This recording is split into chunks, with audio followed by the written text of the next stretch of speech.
Eduardo Golias, 1st District of Cebu.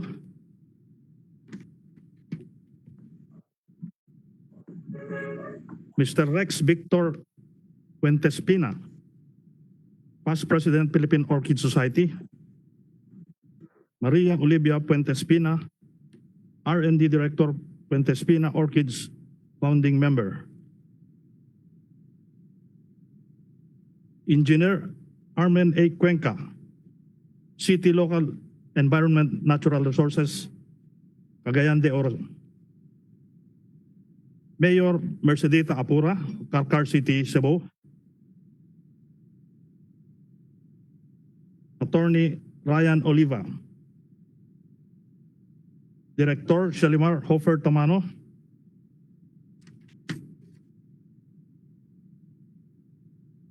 Ms. Marlene M. Mendoza, Division Chief, Caves, Wetlands and Ecosystems Division, DENR. Mr. Arley J. Adorable, Regional Director, Region 10. Mr. Alvin Alcid, OIC, Deputy Executive Director for Programs and Projects, National Historical Commission of the Philippines. Mr. Al Ryan S. Alejandre, Executive Director, National Commission of Culture and the Arts. From the National Museum of the Philippines, Director Jeremy Barnes. From the Heritage Conservation Society, Mr. Mark Richard Evidente, President. And from the Philippine Orchid Society, Mr. Andres S. Gulamco Jr., Assistant Corporate Secretary. Thank you, Mr. Chair. Thank you very much, Comsec. Echo. Thank you very much, Comsec. Hold on, may echo po eh.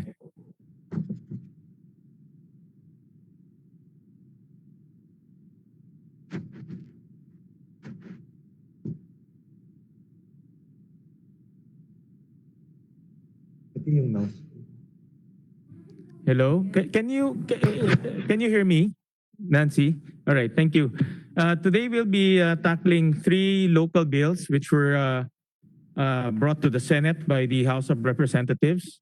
Number 1 is House Bill number 4952, an act declaring the Waling-waling orchid as the national orchid of the Philippines. And then House Bill number 5644, an act declaring the city of Carcar in the province of Cebu a cultural heritage zone. And then number 3, 5643, an act declaring Cagayan de Oro River as a cultural heritage zone. Kanina umaga po, pinag-iisipan ko kung aling bill po ang umpisahan ho natin. Itong tatlo po ay para sa akin importante. First of all, yung declaring Waling-waling is sponsored by Congressman Vince Garcia, who's a friend of mine, and we've been colleagues since the 12th Congress, kasama si Senator Amy Marcos. And then in declaring Cagayan de Oro River po naman ay sponsored by Congressman Rufus Rodriguez, who's an idol of mine. Every time nasa TV ho yan, pinapanood ko. And an act declaring the city of Carcar as a cultural heritage zone, sponsored by the distinguished Congressman Eduardo Golias. Alam niyo ho, umpisahan ko po sa Carcar City because last elections, I have to recognize and honor Carcar. I was number 2 in Carcar in 2016. And it was a feat considering I'm from Luzon, and it was a struggle for me to win in Visayas, Mindanao. But with the help of Congressman Golias and Mayor Apura, I ranked number 2 in the city of Carcar in 2016. So unahin ho natin yan, just to give due recognition. So with that, we will start deliberating House Bill number 5644, an act declaring the city of Carcar in the province of Cebu a cultural heritage zone. With that, I'm deeply honored that we're joined by Congressman Eduardo Golias, of course, the grandfather of our dear friend, former Congressman Samsam Gulyas. Congressman, you have the floor to sponsor the measure.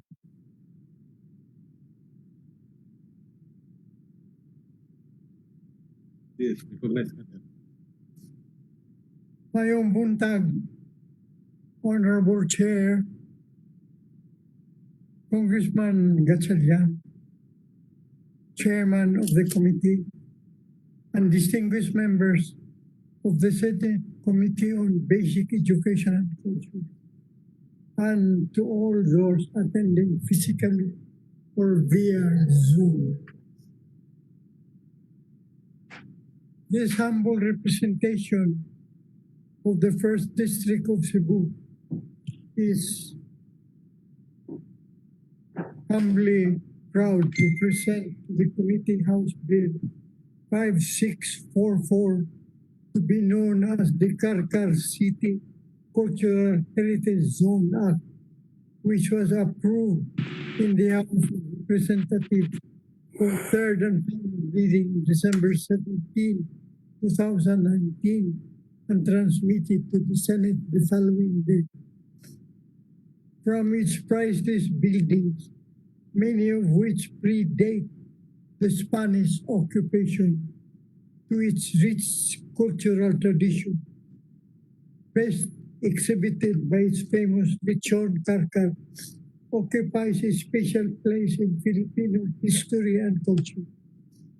It was a major economic center as well as a nurturing place for artists and intellectuals for hundreds of years. Vestiges of this past still abound and survive to this day, and it is no less than the Constitution of the Philippines that directs us to protect Carcar's rich history. This bill, when signed into law, will ensure the protection of Carcar's priceless and invaluable pieces of history, as well as boost tourism in the city. The increase in tourism will likewise provide the funds for the necessary maintenance and upkeep of the city's size and artifacts. Therefore, I thank most sincerely the committee for taking the time to consider this bill, as it is an integral part of the representation plan for the First District of Cebu. Mayong buntag and God. Thank you, Congressman Gulyas, for the sponsorship speech. We're also joined by Mayor Apura, who's the incumbent mayor of Carcar City. Mayor?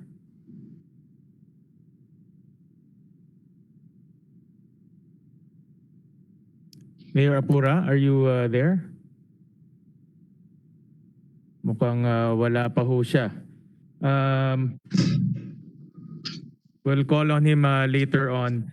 We'll discuss the proposal on hand, and we will start with the National Historical Commission on their position on the said matter.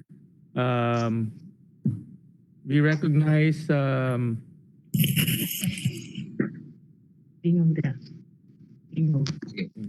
Hello. Senator Gatchalian. yes, Mayor, kayo ba ho yan? No, this is City Administrator Rogelio T. Montesclaros, Senator. The Mayor is just handling an emergency situation right now. So should come in later. Sige pa, we'll recognize him as soon. Yeah, we'll recognize him as soon as he is present. Yeah. No problem, Senator. Okay, we'll give way to the National Historical Commission on their opinion on the bill on hand. Let me recognize Mr. Alvin Alcid. Good morning, Mr. Chair. Yes. Hello, Mr. Chair. Can you hear me, sir? Yes, we can hear you loud and clear. Thank you. Thank you. Good morning, everyone. Good morning to our distinguished senators, all our guests. Good morning. The NHCP supports the bill. This was also deliberated. We also attended the deliberation of the House of Representatives. And in fact, the NHCP has restored the Carcar charge in 2017.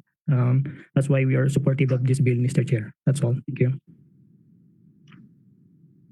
Ang iksi naman ng inyong iksi naman ng inyong sinabi. Mr. Chair? Yes, go ahead. Yeah, Mr. Chair, it's Amy here. Go ahead, Senator Amy. Yes, firstly, I'd like to greet a member of my family, the great Congressman Ed Villas, and fully support the bill. But may I inquire from NHCP as well as NCCA, what difference would it constitute to declare this a heritage zone? We're well aware of the cultural value of Carcar, but more important would be the funding that would go behind this declaration.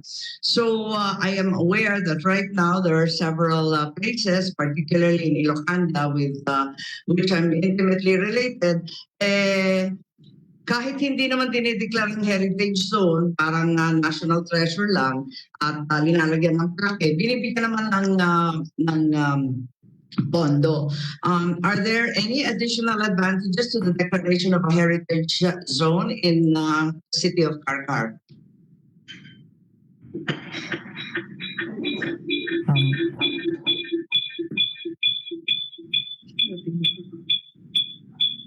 Hello. Chair, good morning. I can offer to answer the question of Senator Marcos. Yes, go ahead, Jeremy. This is Jeremy, yeah. Good morning, everyone. And Senator Marcos, just to answer your question, the major difference would be that there will already be an established legal framework for the convergence of various agencies and the relationship with the local government. If NHCP or National Museum were to declare specific sites, that's not necessarily an automatic thing that will happen. So here, there's already a framework proposed to be mandated. So the short answer to your question is it would facilitate the necessary work to get tourism development, cultural preservation, and local government support all in place at the same time. That's my view on the matter, ma'am. Yes, thank you very much, Jeremy. And yes, we understand that there will be some kind of framework that will oblige the convergence of various agencies, including the DOE, as well as the NHCP and the local governments as well. What we are concerned with is that there's adequate financing to back up this auspicious declaration of a heritage zone. Sayang lang yung atas kapag hindi natin mapupondohan. Kung tutuusin, sa susunod na buwan, budget na ang papasukan natin. In which case, meron na ba tayong na-propose na line item sa budget kahit wala pa itong batas na to? Kasi malaki-laki na rin ang suporta ng NHCP, pati na rin ng NCCA sa iba't ibang lugar na may historical sites. Meron na bang tulong na maibibigay kaagad-agad dito sa Carcar? Maybe the NHCP, Alvin, and NCCA, baka may alam kayo tungkol dito. Kasi lagi kaming abala dyan sa mga heritage, marami tayong deklarasyon, pero wala namang ibibigay na pera. Yung World Heritage Site po namin, yung Paway Church, gusto nga namin i-delist noon. At nagtatampo kami doon sa mga deklarasyon ng UN. Wala naman palang karampatang pondo. So perhaps you can guarantee us that some kind of funding support will also be extended. Madam Senator, Mr. Chair, yun po. Go ahead po. Yes, sir. Yun po yung isa sa naging problema namin. In fact, in the NEP po na binigay sa amin ng DBM ngayon, all our capital outlays ay nawala po. Sa proposal po namin for 2021, actually we requested funding for Santa Maria Church, but pagpasok po ng NEP namin, wala po kaming capital outlay. Well, we understand, of course, because of the pandemic we are in. In fact, this year, some of our funds also for the capital outlay were returned or reverted for the Bayanihan 3+1 Act. So yun po yung naging epekto. Of course, dito po para sa Carcar, we have not yet proposed for 2021, but I'm just laying down the cards po that for 2021, all our we have actually zero capital outlay for 2021. Yun po, Ma'am Senator, Mr. Chair. Yes, that's right, Alvin and Mr. Chair. Yun nga yung concern ko. We'll be raising expectations unduly. Baka masyadong ma-disappoint sina Mayor at ang ating mga kaibigan dyan sa Carcar kapag hindi natin natulungan. Yun lang po. Otherwise, full support in the effort of Congressman Gulyas and the local government officials that finally Carcar be recognized as a heritage zone. Thank you, Senator Amy. Just to pursue Senator Amy's point earlier, Mr. Alvin, sabi niyo kanina na natapyasan o natanggalan kayo ng pondo because of COVID. Of course, fighting COVID is the priority right now. But on a larger scale, what will be the impact of that removal to our heritage sites? No, because those funds are used to maintain and even promote those heritage sites. But removing that, we might have some problems in maintaining those sites. No? So ano pa magiging impact doon sa removal ng pondo? Malaki yung impact, Mr. Chair, but we will appeal pa rin po sa DBM. In fact, we are writing them right now. We wrote them for an appeal, no, para po ibalik yung mga ibang budget for capital outlays, specifically for restoration of heritage structures. Kung mawawala po yan, probably po ang next step namin is to reach out to the respective local government units. Baka po sila mayroon ding may bibigay. On the other hand naman po, of course, we will continue to provide technical assistance as much as we can. But of course, very limited po ang kaya ng NHCP pagdating po doon, Mr. Chair. Ano yung mga concrete examples? No? For example, name 3 sites that will have that will negatively be impacted by the removal of the funds, so that we can visualize your top of mind, top 3 impact on the removal of the funds. Well, for next year po kasi, specific po yung nabanggit ko po kanina, we requested funding for Santa Maria Church kasi meron na po siyang, the DBM po kasi is asking for detailed engineering studies that we have already developed. So meron po kaming detailed engineering study for that church. We also have detailed engineering study for other churches as well. No? Ang top of mind po na maapektuhan doon, syempre po,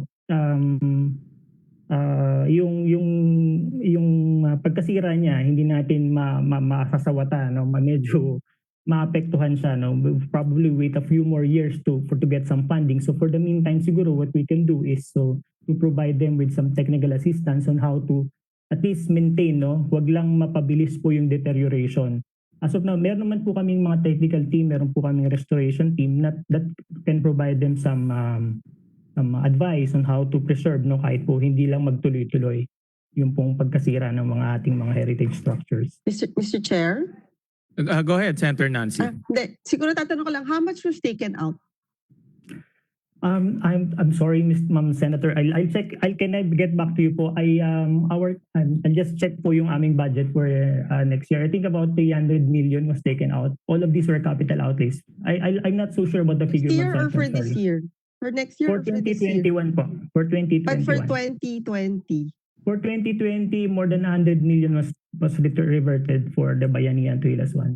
Mr. Chair, can we just request for submission an itemized report kung ano yung apektado dun sa 100 million na inalis for 2020 budget and then ano yung maapektuhan for the 2021 budget? Yun lang po, Mr. Chair. Thank you, Senator Nancy. And Mr. Alvin, please submit to us the budget that were removed, the amounts that were removed, and then also the projects that will be affected. In short, yung pagtanggal, marami tayong mga heritage sites na hindi ma-maintain. Yan ba yung inyong sinasabi kanina? Yes po, Mr. Chair, mawawalan po kasi ng pondo. Yun po yung source namin. I am sure this is not only true in our case. I think this is also true with other cultural agencies. I think, maybe Director Barnes as well, tinamaan din po sila. Pero yun po, I'll give the committee po a copy of the budget that were last year and the budget that was affected for next year. My fear lang kasi some of these cultural sites are quite matatagal na at needs a lot of maintenance. And the reason why we're doing this is to maintain it and preserve it for the next generation. But if you don't preserve it, we might lose that heritage site, or at least a substantial portion of that site. No, so that's why it's Senator Nancy is asking for a list also of the sites that will be affected. No? Yes po. Mr. Alvin, just to pursue the topic on hand, I know for a fact that there are two ways of declaring an area cultural heritage zone. No, there's administrative and by legislative fiat. Ano po ang difference nitong dalawa, no, in your knowledge? This is not the first time po na meron pong House bill, no, to declare a cultural zone, no. Meron na po mga previous case like this. In the case po ng NHCP, we also declare po, no, na meron pong power ang NHCP to declare heritage zones. Siguro ang kaibahan po nito, minsan po mahirap ding i-implement on our end sa NHCP kasi po kailangan namin ng counterpart na ordinansa or batas dun sa local government unit kasi we have to get their support para po maprotektahan ito. The difference being dito po sa House bill na to, kung magiging batas po siya, mas maganda po yung suporta kasi po batas ito eh. So mandated po yung mga LGUs and all the stakeholders to preserve, no? Unlike po kasi kapag kami lang nagde-declare, minsan wala pong suporta. In fact, Director Barnes knows this and members of our board, minsan po we're having second thoughts on declaring particular site as a heritage zone kasi kung yung pong mga LGUs hindi naman sila supportive, kung ayaw naman po nila, so wala rin po, we cannot enforce it. Yun po, Mr. Chair. So in other words, dun sa sinabi nyo, later on, no? We'll deal with that later on. But in this case kasi I would assume that Mayor Apura, who's here with us through his city legal administrator, is supportive of this measure. So you have both the local and the national supporting the same site. Yes po. Gusto ko rin malaman, in declaring a site, there are minimum requirements or at least minimum items that you need to fulfill. Ito bang batas na ito has fulfilled those minimum requirements? Mr. Chair, siguro po we have to look, meron po kasi kaming survey na rin na ginawa sa Carcar, no? Sa LGU po ng Carcar, and we found out that there are of course a lot of heritage structures, old houses, American period and Spanish period colonial houses that are still existing in the place. Of course, yung pong kanilang church, heritage church, a beautiful church. We also have the monument of Leon Kilat in the area. And of course, yung pong on the cultural side, yung pong kanilang traditions, yung kanila pong yung pagkain dun sa Carcar, no? So yun po yung mga tinitignan ng NHCP para po ma-consider siya. No, this is also the same lens that we're using para po i-declare yung ibang mga sites, no? Or for possible declaration ng ibang sites. Mr. Chair? Yeah, Senator Binay. Natanong ko lang kay Mr. Acid, meron na ba kayong cultural mapping for Carcar? Not so sure, ma'am. Cultural mapping po usually is done by the NCCA or through the NCCA, or usually po the LGU themselves conduct the cultural mapping. NHCP po we are not the one. Pero kasi di ba dapat yan yung magiging isa sa basehan kung paano siya madedeklara bilang isang cultural zone kung wala tayong, mahalaga na kumbaga na-identify na dun sa lugar na yun kung ano yung mga cultural properties na ma-attribute dun sa lugar na yun. What we do have, Ma'am Senator, Mr. Chair, is a list of all the heritage structures, historical buildings, historical sites in Carcar. Yun po yung meron kami. I think the other cultural agencies, they have their own specific list. Tama po yung tanong niyo, Ma'am Senator, yung cultural mapping, yun po yung critical dito. cultural mapping is we participate in the mapping process, pero po yung cultural mapping itself ang naggagawa po niyan ng NCCA. So NCCA po. Ma'am Chair. Ask NCCA if they have this cultural mapping for Carcar.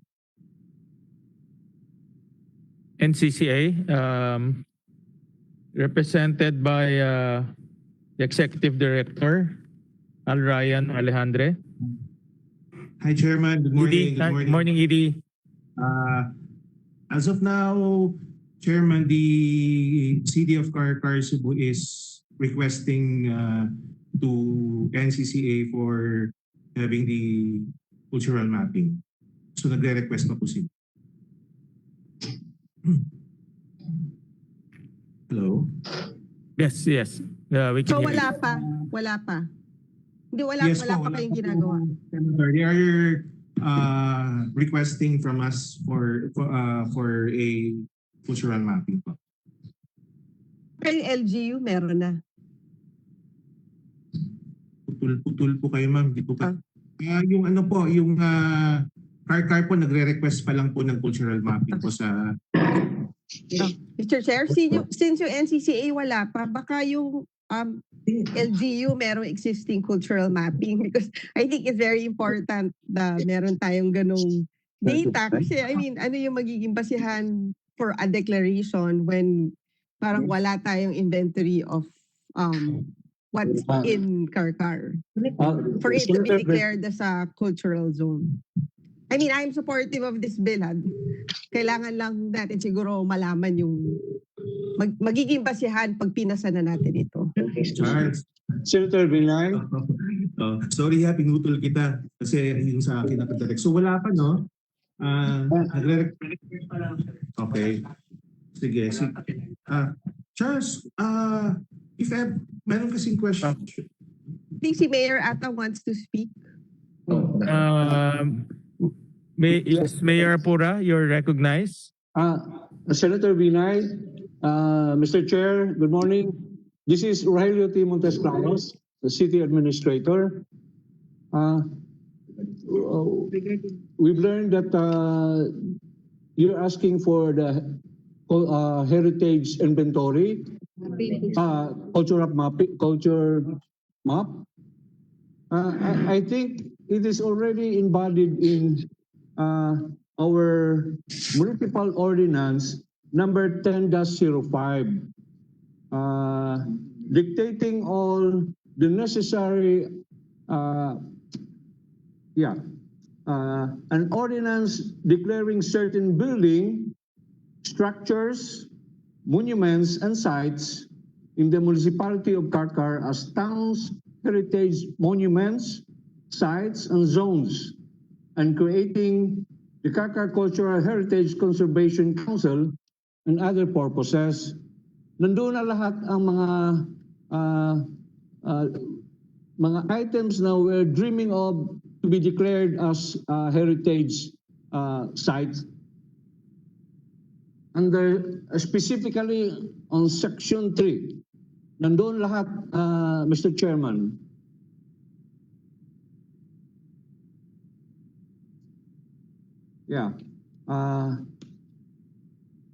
Section 3, declaration of heritage zones, monuments, and sites without prejudice to those heritage monuments and sites to be declared by the National Historical Institute as national shrines, national monuments, national landmarks, all structures located in the municipality of Carcar which are 50 years old or more in existence and conform to the definitions set in Section 2 of this ordinance are hereby declared heritage monuments and sites. In particular, the 3 watchtowers of Inayagan Tuyom and Baksihi of Barangay Ocaña, the acacia trees lining in the National Road in Barangay Perillos, Rotonda and Kioks, and the old cemetery in Poblacion 3. It is also hereby declared as heritage zones Barangays Poblacion 1, 2, and 3. Poblacion 1 streets, Jose Rizal Street, Upper Geraluna Street, San Vicente Street, the Church and Municipal Plaza, San Jose Street, P. Vasquez Street, C. Noel Street, F. Noel Street, and Fraternidad Saint Street, Poblacion 2 streets, Jose Rizal Street, Santa Catalina Street, Lower Geraluna Street, Burgos Street, Plaridel Street, Rosario Street, La Libertad Street, Poblacion 3 streets, Pinilia Street, upper portion of Awayan and Dapdap. The use and preservation of the above declared monuments, sites, and zones, as far as practicable, shall always be the concern of the municipality of Carcar. Thank you, Mr. Chair. Thank you, City Admin. Senator Binay. Mr. Chair. Thank you. Again to Mr. Alvin of the National Historical Commission. No? Under your guidelines, no, you have a guidelines on the identification, classification, recognition of historical sites and structures in the Philippines. And you have 6 items in your criteria. No, you have a set of criteria. Ito ba, Mr. Alvin, the Carcar, has it fulfilled the items in your guidelines? Let me get back to you, Mr. Chair. Saglit pa. While you get back to us, let me get some comments from Mr. Jeremy Barnes of the National Museum. Jeremy, any comments on the bill at hand?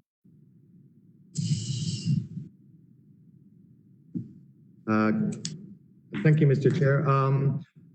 Just like my colleague said, we attended the hearings on this measure in the House, and we took the opportunity to express our full support. We didn't submit a written position paper, merely a verbal manifestation such as this one. But I do remember raising the primary concern of the road widening of the Cebu South Road, which threatens all of the heritage towns south of Cebu, Metro Cebu, all the way down to Argao and Santander. And Carcar is very much a leading municipality that we're concerned with in this southern road area. And so we were raising the prospect that maybe neighboring municipalities south of Metro Cebu could climb up aboard the same kind of measure, although Carcar is particularly rich in heritage. And so we were just broaching the idea of the provincial government trying to bring the various LGUs together so that in Congress you can tackle a larger concern composed of a string of LGUs in that area. That was my main comment, but it's indisputable that Carcar is particularly rich in historical and artistic resources. We have let NHCP take the lead when it comes to the buildings and the church, and we naman have taken the lead on the artistic heritage. So many of the renowned Cebuano artists originate in Carcar. Romulo Gallicano comes immediately to mind, as well as his mentor, Martino Abellano. These are artists that have left a legacy of artistic and creative industry in Carcar, of which the Cebuanos are very proud. And so we would like that to be fostered and sustained. And just like what Alvin said, we don't have budget to directly apply, but we have all the technical assistance we can muster in terms of archaeologists, some architects, some conservation scientists, and then of course our botanists and zoologists if we go into that aspect. Thank you, sir. Don't forget, Jeremy, the pride and joy product of Carcar, the chicharon. Lechon. The lechon and the chicharon, which I always buy whenever I'm in Cebu. Yes, absolutely, sir. Yeah. Jeremy, you used a very powerful description earlier, indisputable, no? Can you elaborate on that? Why do you think that this is an indisputable, it's indisputable that Carcar should be declared as a national historical zone? Well, it seems I don't have all the materials at hand, Senator, but it was a very prosperous town. When Cebu had a railway, it was the southern end of the railway. Danao was the northern end. I think it was a very prosperous town, and the leading citizens or all the townsfolk really banded together to make their town especially beautiful. Starting with the church, the dispensary next to it, the rotonda in the center of town, decorating it with all kinds of statues, gazebos, fountains, if I'm not mistaken. And they took great pride in the beauty of their houses, to an extent that you don't see everywhere. I'm not sure if it's by luck or through continuity of municipal pride through the generations up to today, but these have remained largely intact. So it's a special place, for sure. Thank you, thank you. We want to hear comments from the NCCA, represented by the ED, Mr. Al Ryan Alejandre. Good Any morning, comments on the Chair. bill? Yes. Yeah, good morning, Chair. Good morning to the rest of our resource speaker, Senator Binay, Senator Marcos. Well, Mr. Chair, we will give our position, our stand from NCCA. Isahin na lang po namin, Mr. Chair, regarding the House Bill number 5643 and 5644, declaring Cagayan de Oro and Carcar City as a cultural heritage zone, respectively pursuant to Article 4, Section 12, designation of heritage zone of RA 166 or the National Cultural Heritage Act of 2009. Mr. Chair, we commend the author of valuing the preservation and protection of the cultural heritage as a key foundation and driver of the city and community development. Further, we also find, Mr. Chair, the measure consistent with the tourism development policy po, particular with Chapter 4 of RA 9593. Ito po yung Tourism Act of 2009, Mr. Chair, on the establishment of tourism enterprise zone. Ito po yung question kanina ni Senator Marcos, no, about the funding.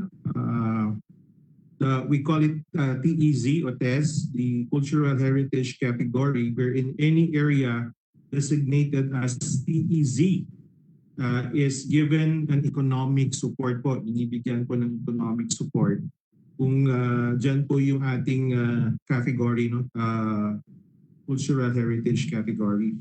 This kind of scenario, Mr. Chair, ito po yung nagpaparemind po sa atin sa case po ng Iloilo City. If you can still remember, declaring last 2013 as Cultural Heritage Tourism Zone, per RA po ito ng 10555. Fulfilling the requirements po ito ng Section 61 and 62 of RA 9593. Ito po yung creation of the development plan and the administration of activities. So hence, Mr. Chair, may we respectfully propose ito po yung consideration of such provision, no, of RA 10555 in the said bill to make them much more comprehensive and sustainable. And I'd like to also add more with this, Mr. Chair. I'd like to call our Heritage Section Head, Mr. Charles Salazar to add about our stand from NCCA. Charles, please be recognized, Mr. Chair of Mr. We Charles. recognize Mr. Charles of NCCA.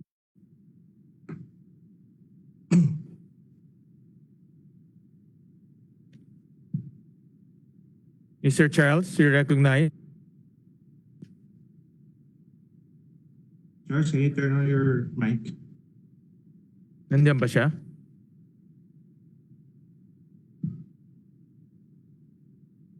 We can't hear you, Mr. Charles. Okay, on yung mic mo, Charles.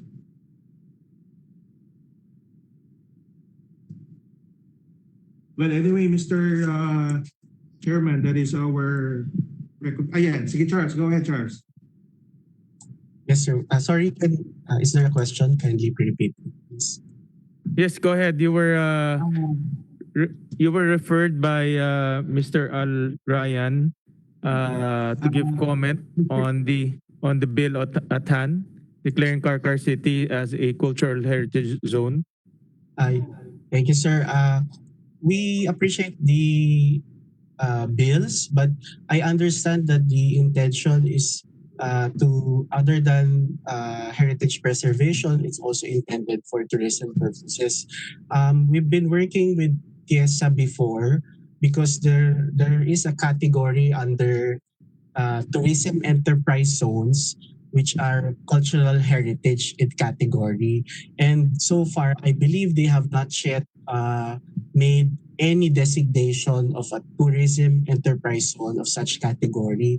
However, we recognize that there was a law designating certain areas in Iloilo as a tourism enterprise zone, designating DOT and the Heritage Council of the Iloilo City as the corporate entity responsible for formulating a development plan and implementing such plan.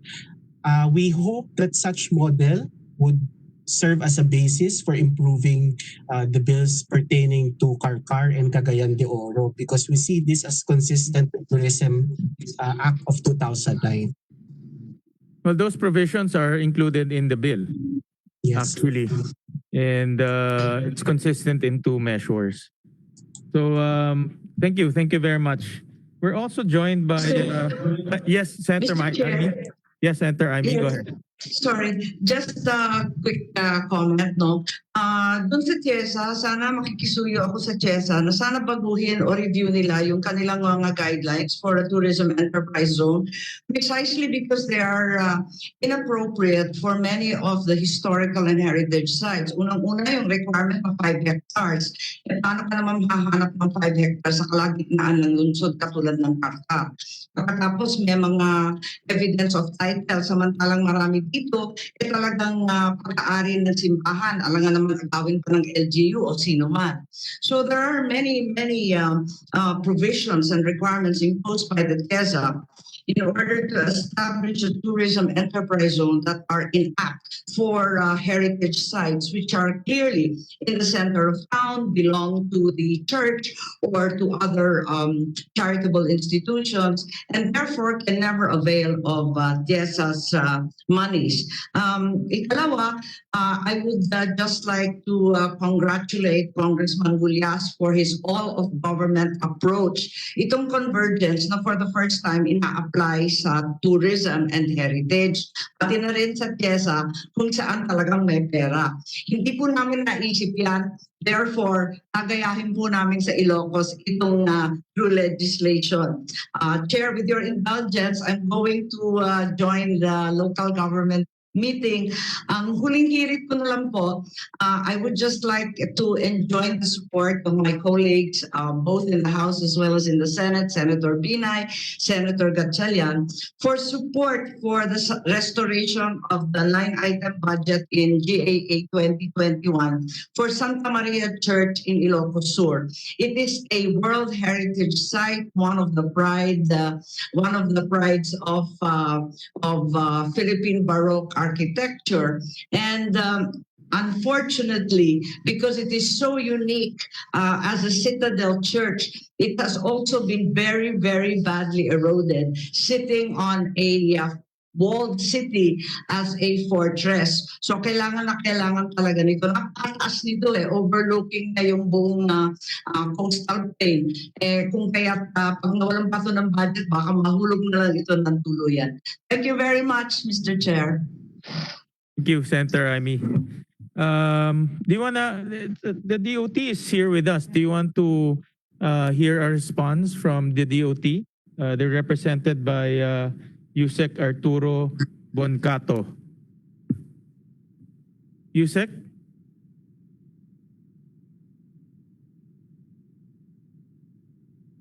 Yusek Boncato of the DOT. Honorable Chair, Yes, can you,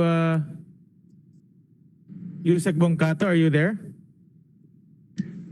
Mr. Chairman, if Yusek is not here, I'm the Or regional anyone, are you from DOT?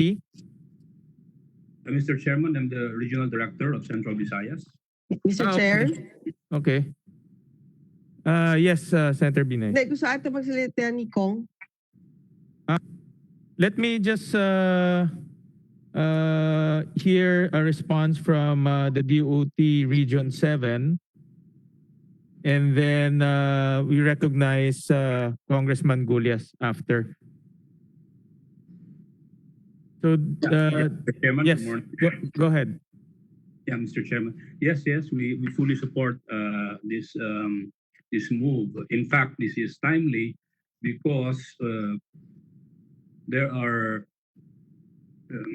events and activities that have been postponed this year. Some are international, but there are activities like the 500 years which we cannot postpone, and that is a few months from now.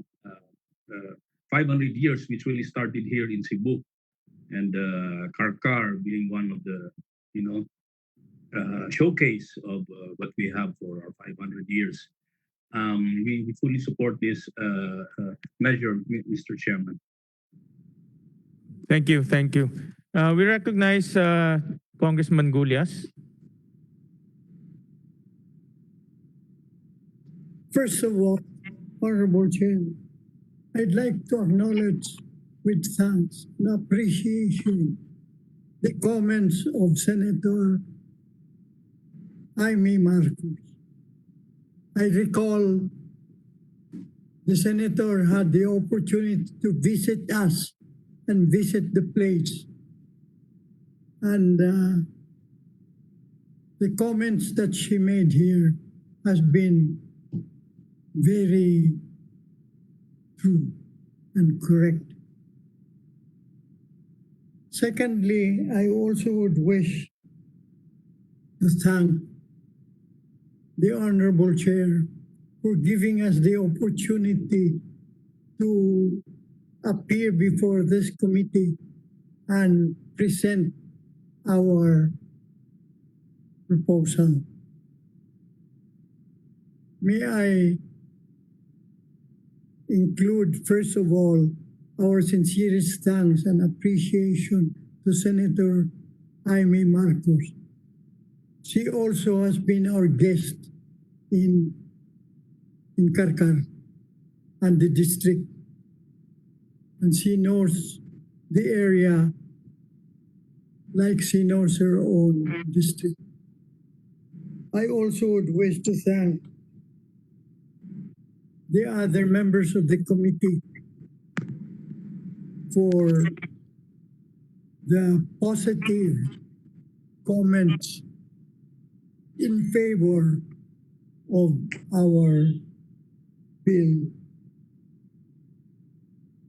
Honorable Chair, I hope that we will have this chance for Carcar and the neighboring towns of Carcar to be given the opportunity to also shine and present the true facts of the case.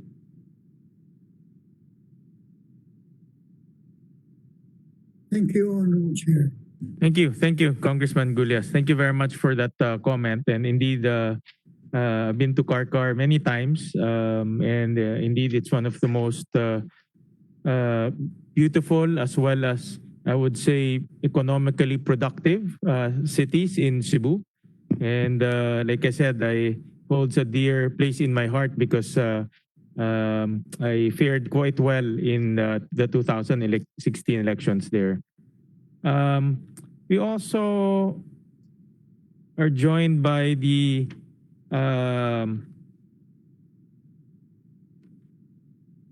the Heritage Conservation Society, represented by Mr. Mark Richard Evidente. Any comments po, Mr. Evidente? Sir, members of the committee, good morning.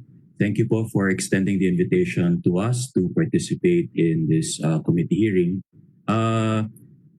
As a general rule for this and the other bill, no, we are highly supportive of these measures because, of course, we are very interested and appreciative when Congress takes the initiative in declaring parts of the country as heritage districts, no? Because it's a chicken and egg process that we feel, no, that someone has to start the process, someone has to start the conversation para mabigyan ng pansin at malagyan ng resources in order to preserve our heritage sites, no. So I think this ties in earlier with your question, Mr. Chair, no, what's the difference between the two processes, no?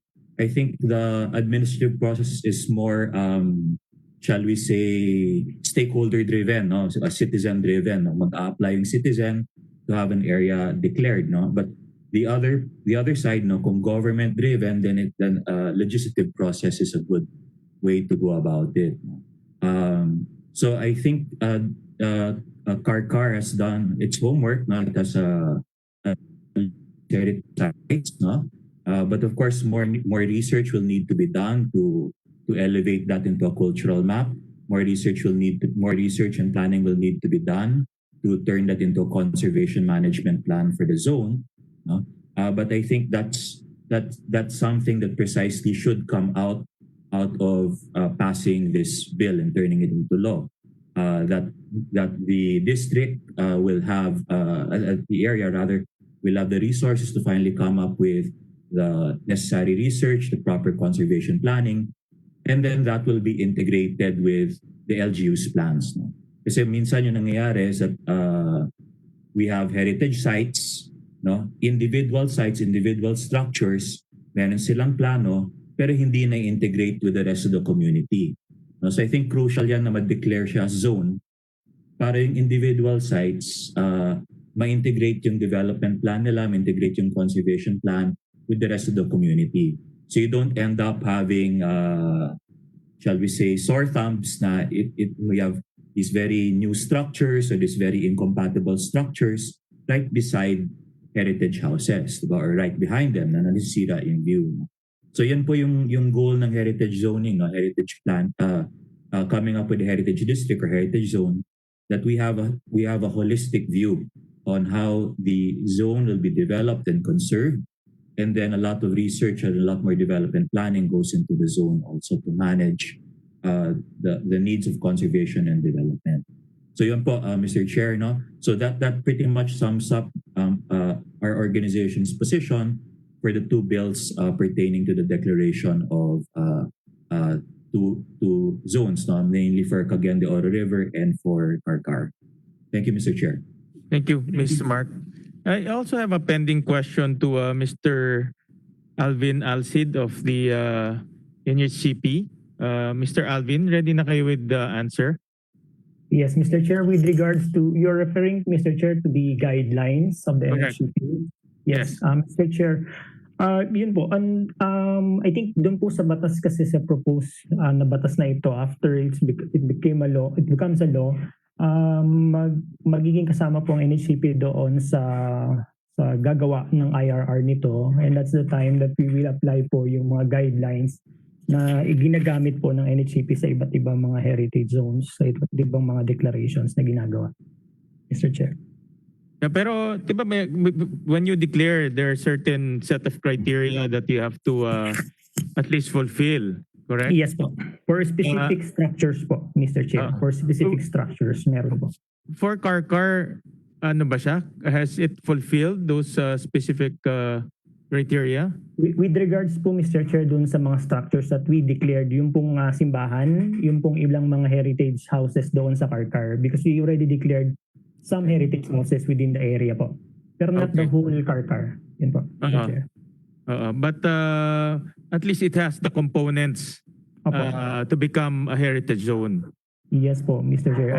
That is supportive also of the comment earlier of the heritage of Mr. Mark Evidente na yun po, it will really help, no? Kasi po, nandyan na yung suporta ng stakeholders. It would really help us as well. NHCP po matutulungan nila dyan pag meron po tayong ginagawa. But with this law, it will be the whole city will become a heritage zone. So it will expand. Meron pong I think po no, I don't know about the members of the committee, pero ang tingin ko po diyan, meron pong mga zones. The whole place is heritage zone, but of course we have to balance it po with development. So meron pong mga areas na pwedeng i-develop, meron pong areas na ipe-preserve. So po meron pong ganun. We have to have a middle ground in the development of the site. Yun po, Mr. Of course, the LGU will play a very big role in zoning, no? In zoning. But itself, the city itself, as what I hear from the resource persons, and description nga ni Jeremy, indisputable, it's indisputable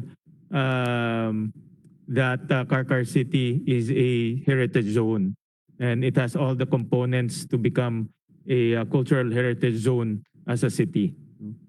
So with that, all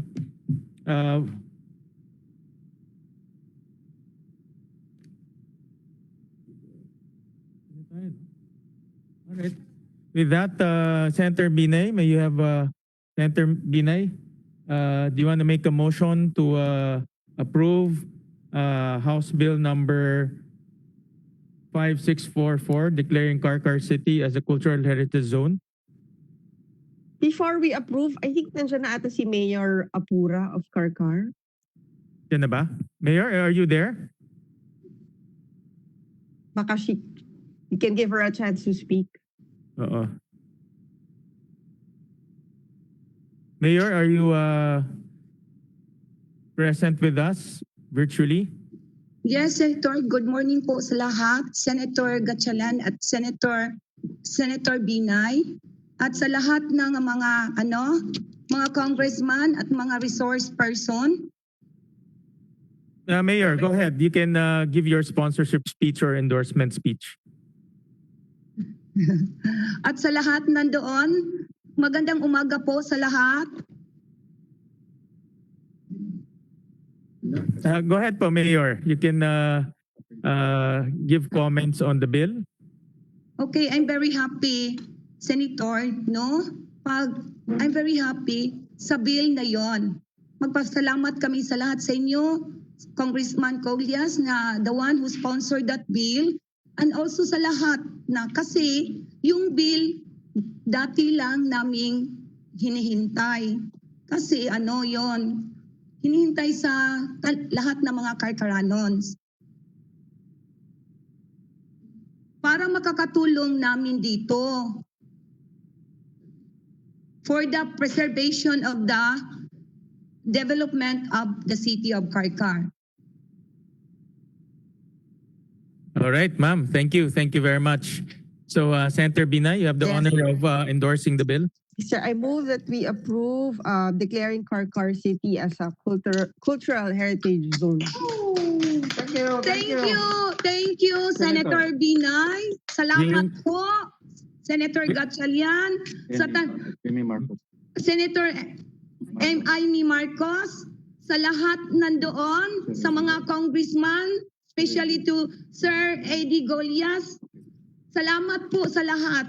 Ito yung bill magamit namin para maunlad at makatulong sa turismo sa aming syudad, sa Carcar. Thank you so much on behalf of the Carcaranons. Thank you. Thank you very much. Hearing no objection, the committee is now endorsing House Bill number 644, declaring Carcar City as a cultural Thank you, heritage Senator. zone. Thank you, Senators. Salamat po. Thank you, Mayor. Thank you, Congressman Gulyas. Next is we tackle House Bill number 5643. Thank you. Thank you. An act declaring the Cagayan Oro River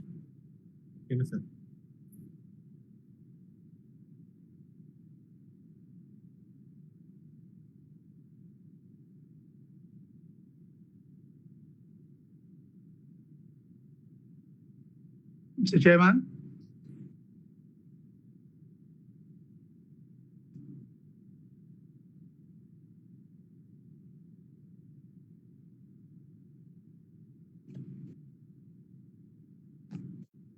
Mr. Chairman, I cannot hear you.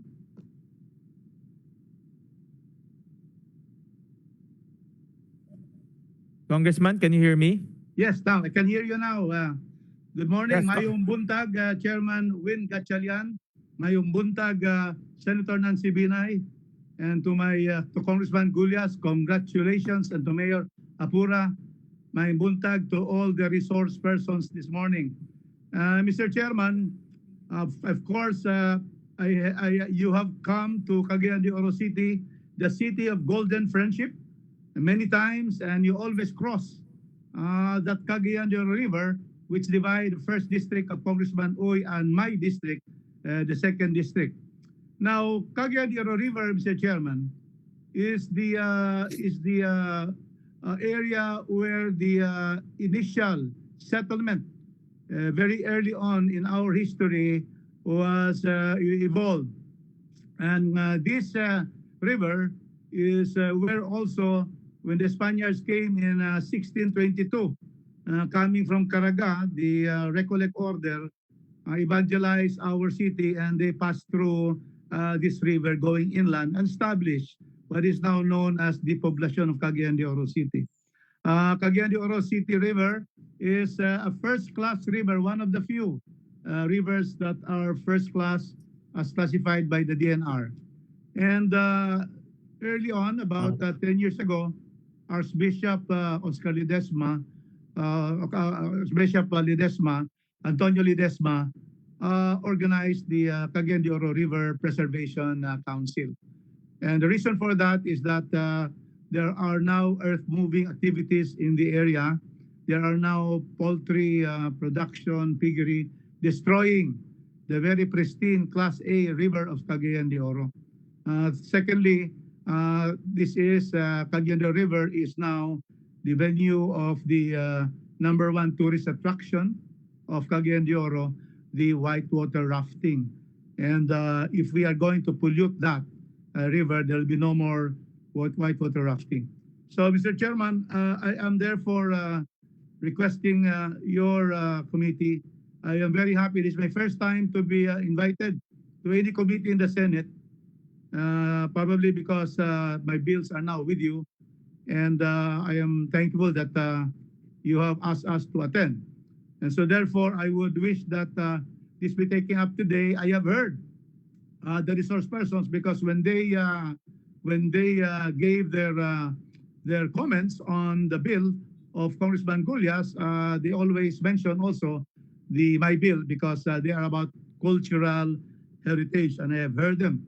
I have heard NCAA, Mr. Alejandre, Mr. Salazar, Mr. Evidente of the Preservation Society, and the others. And I have with me, and we have with us now, the Regional Director for Tourism, the Honorable Regional Director May Anjuan of Region 10. And so I would therefore just request that there has been, Mr. Chairman, a very good statement of the NCAA about injecting into the bill the tourism aspect.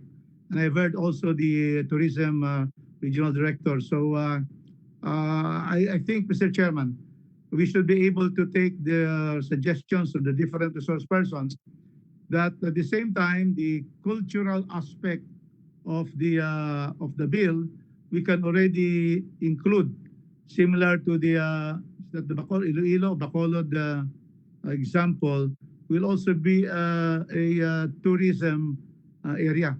And Mr. Chairman, being the Senate, the Senate can always improve on what we in the House does, because there was a debate between George Washington and Thomas Jefferson on whether the U.S. Congress should be unicameral or bicameral.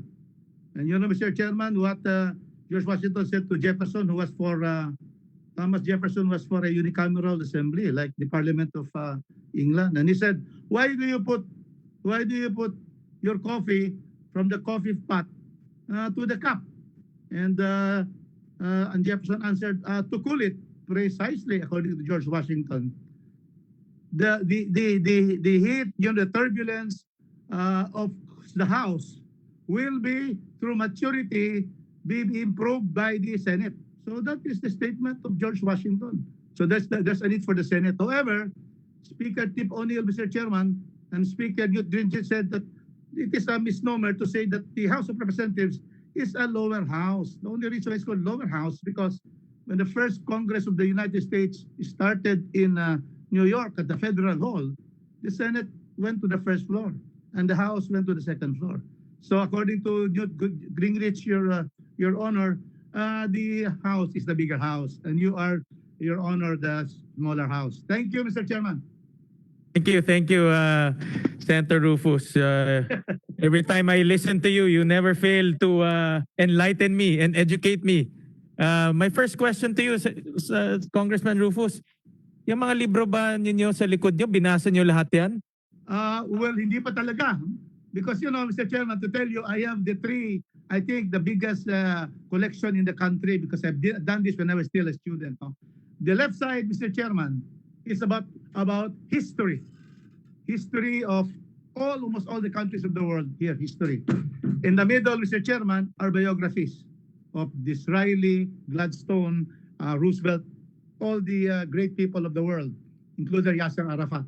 And on the right side, Mr. Chairman, is war. Gera. Yan ang gusto ko. I have all the wars of Stalingrad, Leningrad, in Flanders Fields. Thank you, Kong Rufus. And we will proceed with the hearing of the said bill. We will start off with, of course, NHCP again, represented by Deputy Director Alvin Alcid. Any comments on the bill on hand, Mr. Alvin?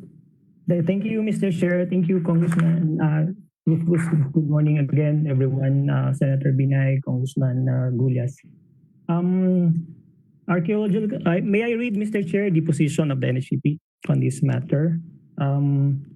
Archaeological studies have confirmed that Cagayan de Oro River was the site of thriving pre-colonial shoreline communities.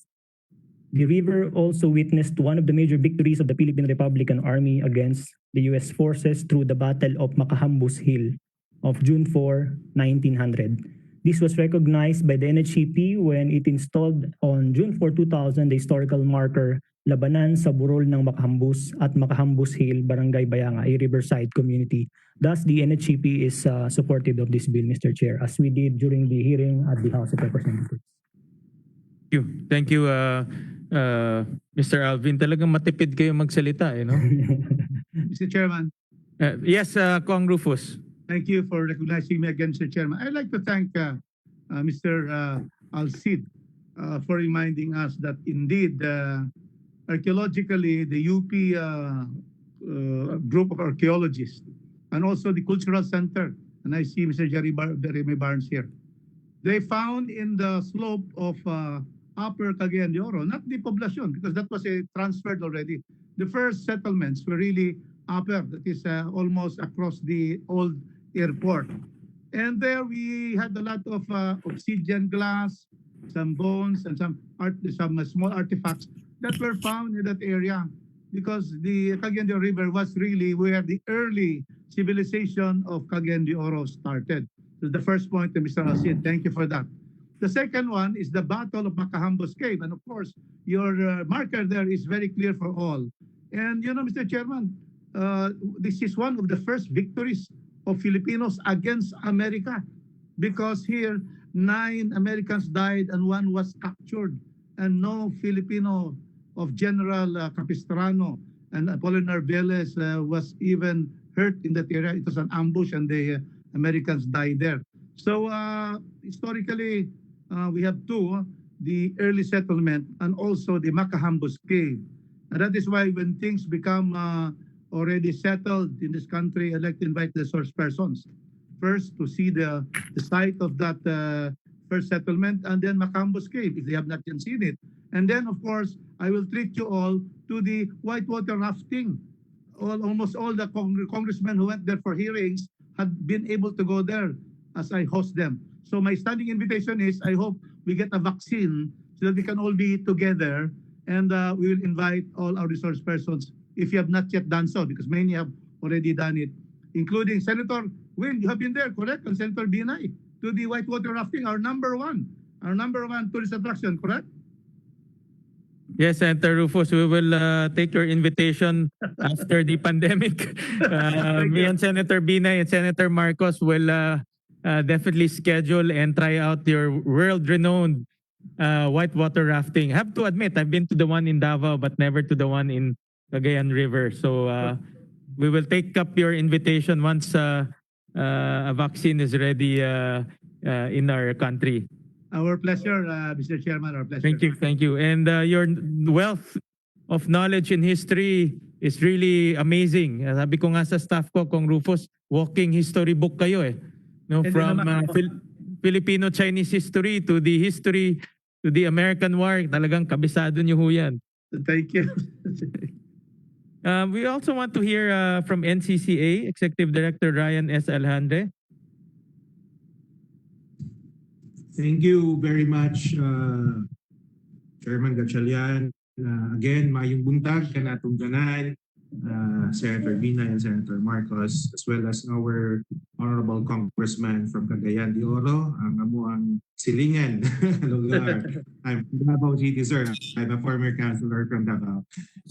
Congressman Rodriguez and Congressman Julias from Cebu, no? And the rest of our speakers from different agencies. Mr. Chair, we also have seen comment a while ago that the NCCA is supportive on this House bill.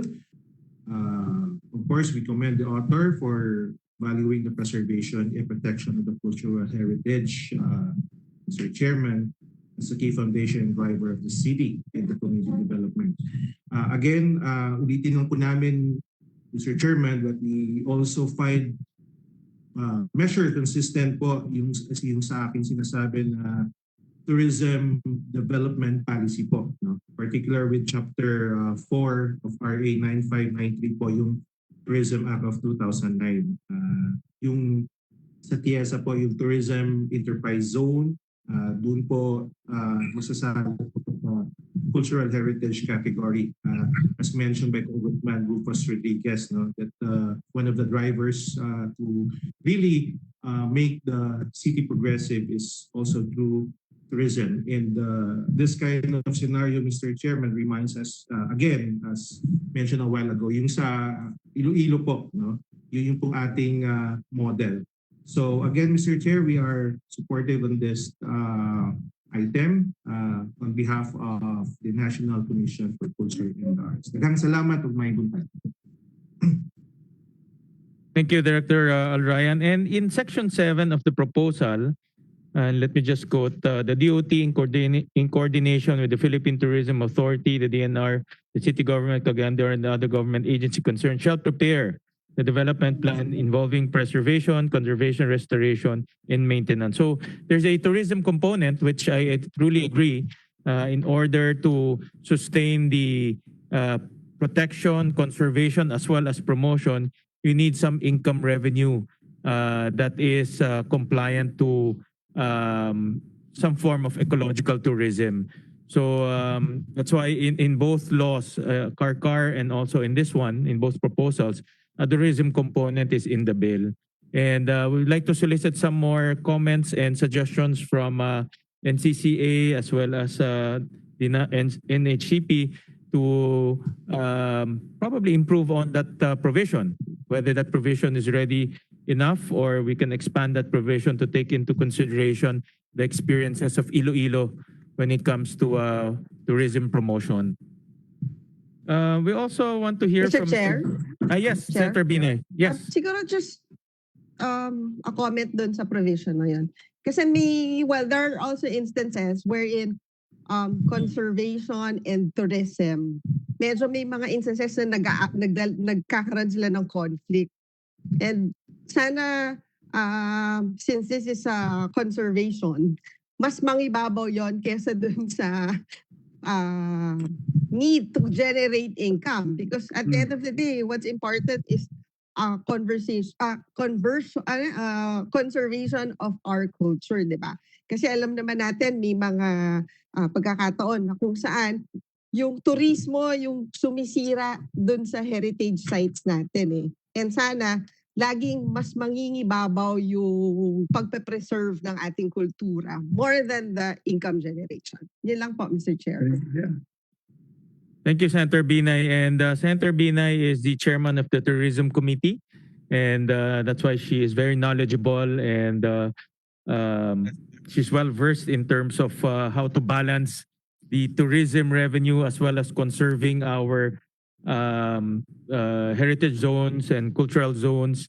Thank you for that suggestion, Senator Binay. I think that comment was widely heard by Congressman Rufus because in his bill, he also put a proviso here, provided that the said development plan shall ensure preservation and maintenance of the Cagayan de Oro River free from threats of pollution, industrialization, and other environmentally destructive activities of man. So, na-foresee na ni Kong Rufus yan and she include a proviso that preservation and maintenance should be above all compared to the revenue being generated. But we will like Senator Binay to suggest some more provisions here to make sure that we indeed preserve the beauty and the heritage aspect of the river. Chair, baka si NCCA can come up with certain guidelines on how to, I think kasi mas kailangan sila yung lead agency more than the DOT because this is di ba, preservation and conservation to ng heritage natin eh. So baka mas kailangan mas sila yung lead more than TIEZA, more than DOT. Yeah, we'll request from NCCA their position paper on the bills on hand. We'll move along with the National Museum of the Philippines, Mr. Jeremy Barnes. Thank you, Senator, Mr. Chair. Hello, Congressman Rufus. Good to see you again. Good morning. Good morning. In the House, when this was being heard by your counterpart committee, we expressed our full support. Obviously, beyond the obvious cultural resources, such as the archaeological sites that the Congressman explained, of course, the National Museum is strongly preservationist when it comes to the natural environment. The Cagayan River is one of the great rivers of the Philippines. And personally, in 2009, when I was undergoing the required modules to become a career executive in the civil service, I did my local immersion for 1 week in the upper Cagayan de Oro River, in the most far-flung barangay of the city, a very poor community at that time. But I experienced the beauty and the wealth and the wonders of personally. So I personally am very supportive, and the National Museum for its natural and archaeological mandate expresses its full support for this bill. I do agree with Senator Binay, the tourism versus preservation aspect is key here. Yeah, if that could be strengthened. I think that would be an improvement to the bill. But as it stands and as it was approved in the House, we fully support this text. Thank you, Jeremy. We're also joined by a representative of Mayor Oscar Moreno of the Cagayan de Oro City, Engineer Armen Cuenca. Engineer. Yes, Mr. Committee Chair, Senator Win Gatchalian, good morning. Also to Senator Nancy and Senator Amy. Also to our Congressman, sikat nga Congressman sa Tibok Pilipinas, Rocos Rodriguez. Mayong buntag sa kanan. Hello? Yes, any comments po on the bill? Yeah, first of all, the Cagayan de Oro would like to commend the Honorable Congressman Rocos for the landmark legislation on House Bill number 5643. However, as far as the city government is concerned, we are limited to our territorial jurisdiction, considering that Cagayan de Oro City is merely the receiving end of the Cagayan de Oro River. The Cagayan de Oro River has a total land area of about 138,000 hectares, with headwaters from the two mountains located in Bukidnon, namely Mount Kalatungan and Mount Kitanglad. And more than almost 47% are classified as alienable and disposable land. Due to Cagayan de Oro River's coverage, the Cagayan de Oro River Basin Management Council, as what Congressman Ropo said a while ago, it was created through the initiative of the Archdiocese of Cagayan de Oro, led by Bishop Ledesma. And this is co-chaired by the regional directors of DENR, DILG, and the Department of Agriculture. And also some members from the NGO and people's organization. In 2018, the watershed management plan of Cagayan de Oro River Basin was formulated by DENR through the Integrated Natural Resources and Environmental Management Project, or NREM. And the plan described the present state of the river, its vulnerability to hazard, land use, zoning, environmental issues, problems and opportunities, and the proposed management intervention and strategies for the entire watershed or watershed landscape. Also, it presents of the improving the quality of life, the people therein, while integrating environmental protection, conservation, and management.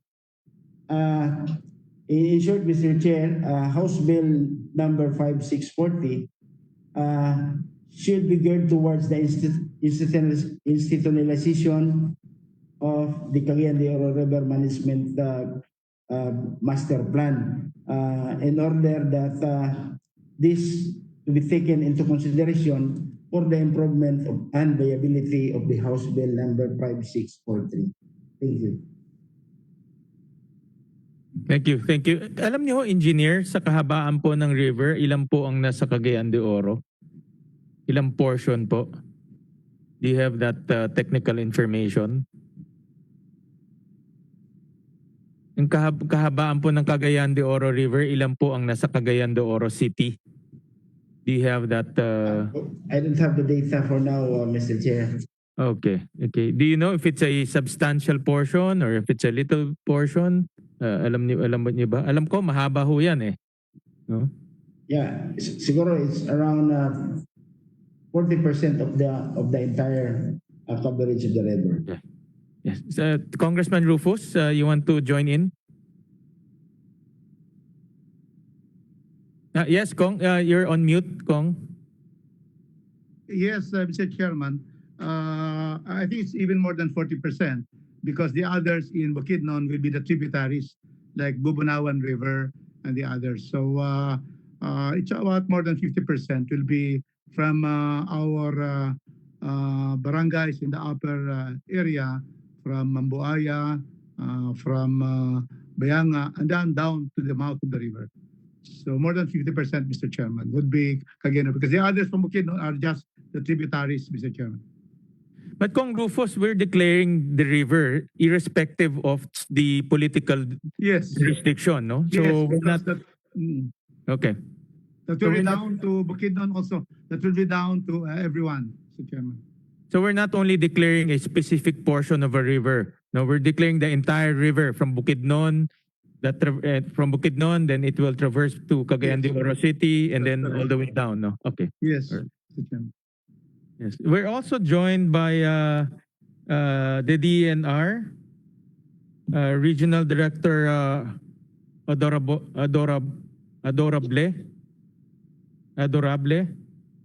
Yes, Mr. Chairman, I am representing Red Adorable. We have here a position paper regarding on the House Bill 5640, no, entitled An Act declaring the Cagayan de Oro River and its immediate environs located in Cagayan de Oro City, province of Misamis Oriental, a cultural heritage zone, authored by no less than our Congressman Representative Marcos Rodriguez. We highly appreciate and strongly support the initiative of the Honorable Congressman to conserve and manage the cultural resources of Region 10, specifically the area cited in the bill. We have high hopes that this bill will forge ahead to safeguard our tradition and culture and strengthen our cultural roots and values. This office has the following recommendation. In fact, our role namin sa DNR is only to provide in terms of technical assistance, like delineation and demarcation of the approved cultural heritage zone. That's all, Mr. Chairman. Sir, part of the objectives, no, is to protect and conserve this river. No, if you can see from the law, that's one of the most important objectives. My question is, can we still ano po ang diferensya? Ano ang difference, no, when we declare this as a cultural heritage zone and declare this as a protected area under the NIPAS law? Because the NIPAS law can also declare a specific area, a specific river to be protected by the state. So ano po ang kaibahan, no, nitong batas saka declaration under the NIPAS law? Actually, Mr. Chairman, the section 32, no, the DNR, the same, the law of the DNR, the same act states that the DNR shall be responsible for the establishment and management of the national integrated protected area system and the conservation of wildlife resources, including cave and cave resources, and which shall coordinate with the National Commission on Indigenous People. Is conservation of natural resources that are cultural sanctuaries of indigenous people. So, iba itong role namin sa DNR as far as the National Integrated Protected Area System and the conservation of wildlife resources. Is there any what do you think, what is the difference, so, no, because the law also calls for protection and conservation, and under the NIPAS law you can declare, no, DNR can declare through a presidential proclamation. Yes, Mr. Chairman, protected area is also declared through proclamation. But can we pass this law and still declare it as a protected area under the NIPAS law? Can that be done? Obviously, the NIPAS law is a much more comprehensive law when it comes to protected areas. No, that's a very detailed guideline. There was another bill passed by Congressman Rocos, House Bill number 2719, entitled An Act Declaring Certain Portion of Cagayan de Oro City to be known as the Cagayan de Oro Ipuna watershed as the protected area under the category of protected landscape and its peripheral areas as buffer zone, providing for its management and for other purposes. This was authored by Congressman Rocos Rodriguez, which was pending on the lower house. This is another bill passed by Congressman Rocos Rodriguez, Mr. Chairman. Yeah, but my question is because there's meron tayong NIPAS law, di ba ho, Director? Yes, yes. And the NIPAS law can declare a specific area a protected area. Yes, correct? Yes. So my question is, what's the difference between this bill and the NIPAS law? Because the NIPAS law gives DNR the authority to declare it. You can declare it under a presidential proclamation. I just want to know the difference po. Mr. Chairman, can I? Kong Rufus. Yes, Mr. Chairman. In fact, I would like to thank Regional Director Adorable for mentioning also my other bill. Now, the other bill is we have two ecosystems in Cagayan de Oro. That is the Cagayan de Oro River Basin and the Ipunan River. And I have a bill for both of them as far as to make them protected areas. Now, the cultural heritage zone is another kind of protection where culture is preserved because in the NIPAS, normally these are forests, these are areas where there are river basins that you want to protect them. They are really natural. In other words, environmentally required to be protected. While in our case, Mr. Chairman, because of the history, as stated, the history of Macahambos, the history of the early settlement, it is also protected not only because it is a basin, but because there is culture involved of the city of Cagayan de Oro. So that is the main difference. But in fact, I'm also passing if they will overlap, Mr. Chairman, so much the better, because in my other bill, this will again overlap. This will now go to the ecology, it's in another committee, and we have therefore there the protection of the basin and the remaining growth there. So that is the difference, Mr. Chairman. The cultural one is really, it just so happened that the cultural situation, like the cave and then the settlements, are on the banks of the river. So I think that's the distinction, Mr. Chairman. But I have a bill also to protect the Ipunan River Basin and the area around it, and the Cagayan de Oro even bigger than the Cagayan de Oro and its environs, Mr. Chairman. But Kong Rufus, is it mutually exclusive? Meaning, no. Can we declare this as a cultural heritage zone and declare it as a protected area? There will be no conflict, Mr. Chairman. There will be no conflict because this is all for protection. In this case of this bill, it's just really emphasizing really also the cultural heritage of the river, which is part of our early settlement and where the Battle of Macambos Cave was. And so this can stand alone at the same time with other bills on cultural heritage preservation, Mr. Chairman. So there will be no conflict if we pass the other one. Okay, there'll be no issue if we pass this law and then later on it will be declared as a protected area. Yes, under Mr. the Chairman. NIPAS law. Okay. Because the DNR is also very much part. In fact, they will be giving the rules and regulation. So they will also jive it with later on when it becomes also a protected area. The two river basins that we have, Mr. Chairman, which are to be protected because people are also in those areas and they have to be protected against flood, against logging, and all of this against illegal mining, Mr. Chairman. Yes. I can see also in your bill that the DNR will be the one promulgating the IRR. So Yes. in fact, they can harmonize the NIPAS law as well as this correct. law. Correct. That's correct, Okay. Mr. Chairman. Thank you, Kong Rufus.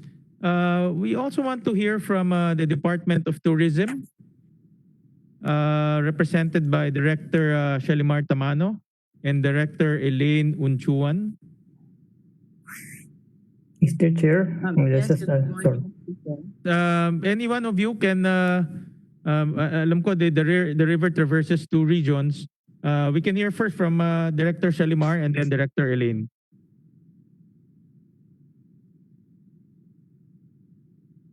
Director Shalimar? Nandiyan po kayo? Mr. Chair? Yeah, yes, Senator I think Binay. si Director May na yung may hawak sa with this bill. Kasi si Okay. Director Shalimar is for Region 7. Okay, we recognize Director Elaine Unchuan.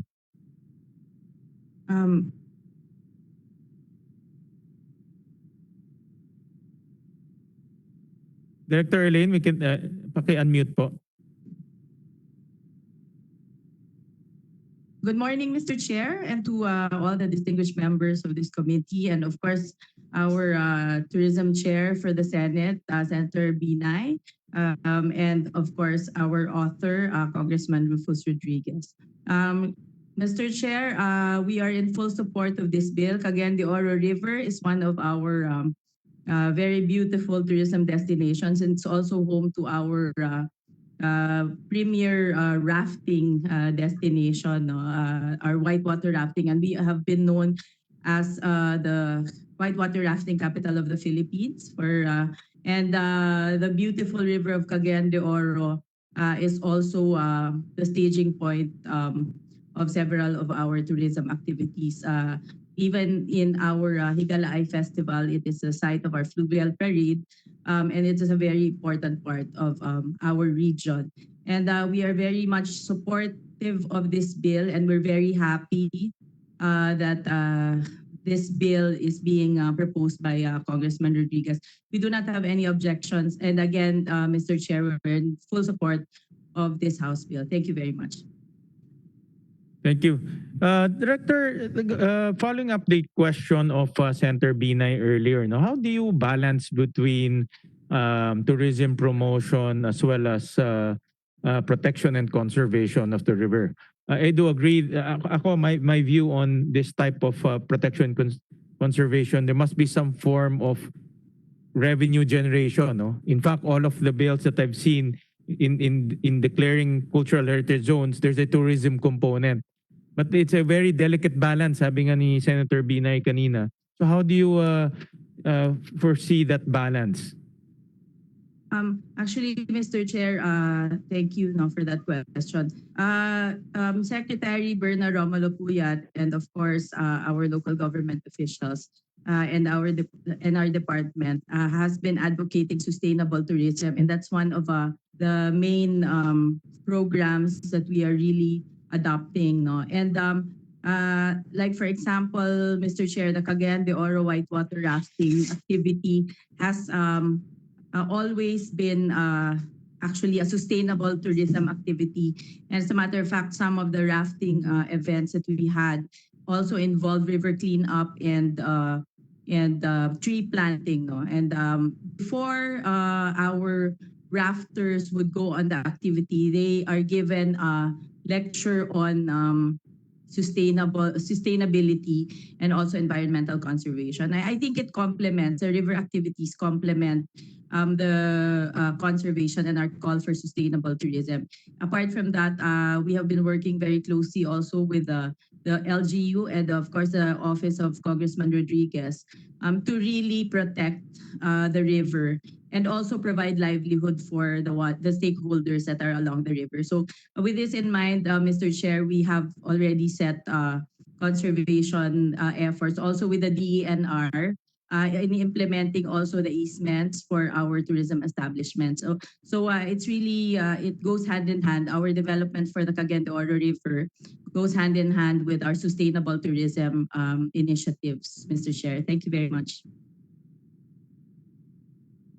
Thank you, Director.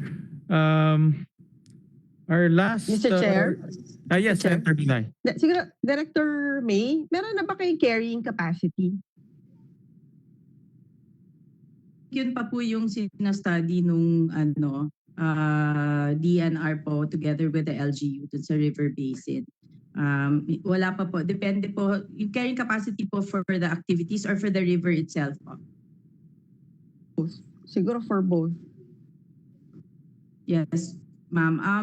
Yung sa Cagayan sa rafting po na activity, as of now kasi po usually hindi naman po napupuno. Usually yung mga maximum po is mga 10 rafts at a time. But right now kasi po the river activities has been suspended po pending guidelines. So wala pa po nag-ooperate for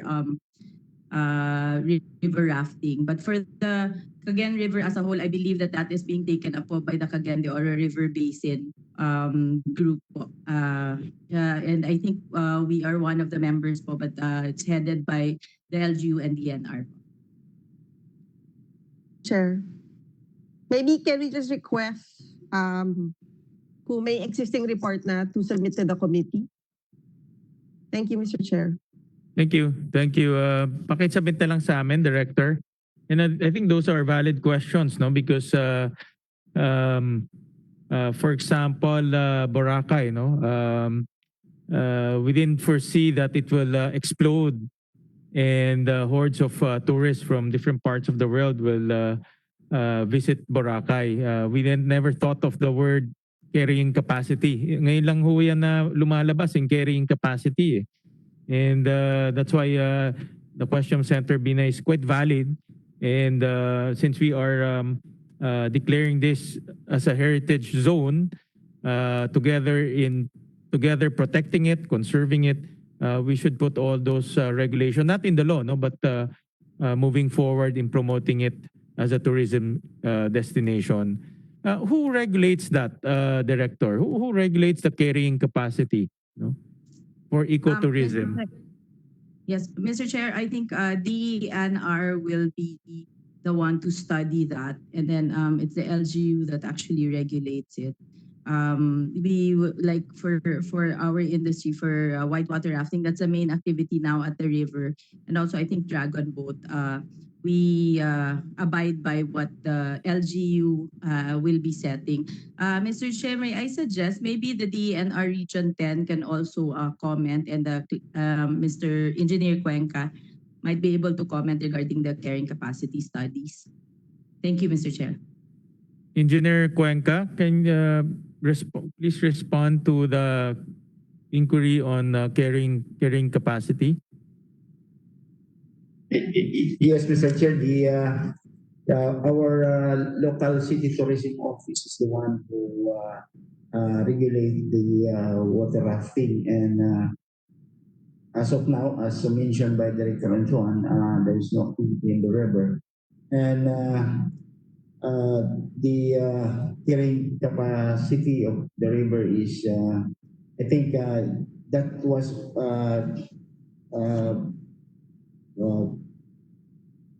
hello? We can hear you po, sir. Engineer. The carrying capacity was observed by the City Tourism Office, especially the City Tourism Board. So meron kayong scientifically or scientific based carrying capacity of the river. You've conducted that. I have no knowledge, Mr. Chair, on that, but I will include that in our position paper. Oh, I hope we have, no, because the carrying capacity is not just taken out of thin air. It's a scientific based. Actually, it's an engineering based method. So, pakisubmit na lang ho sa amin yung inyong computation, and this is in line on balancing between tourism and conservation. No? Pakisubmit na lang po sa committee. Mr. Chair? Yes, Senator Binay. I think yung DNR has a department that conducts studies on carrying capacity.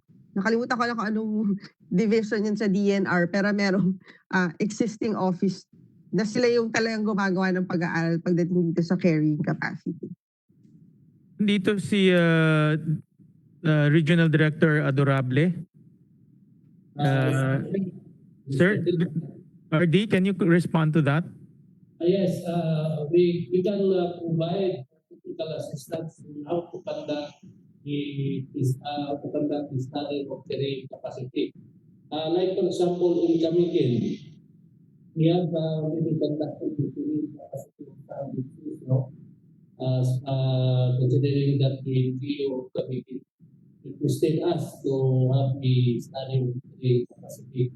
So as far as the Cagayan River, Cagayan de Oro River, we don't have any study yet on the carrying capacity.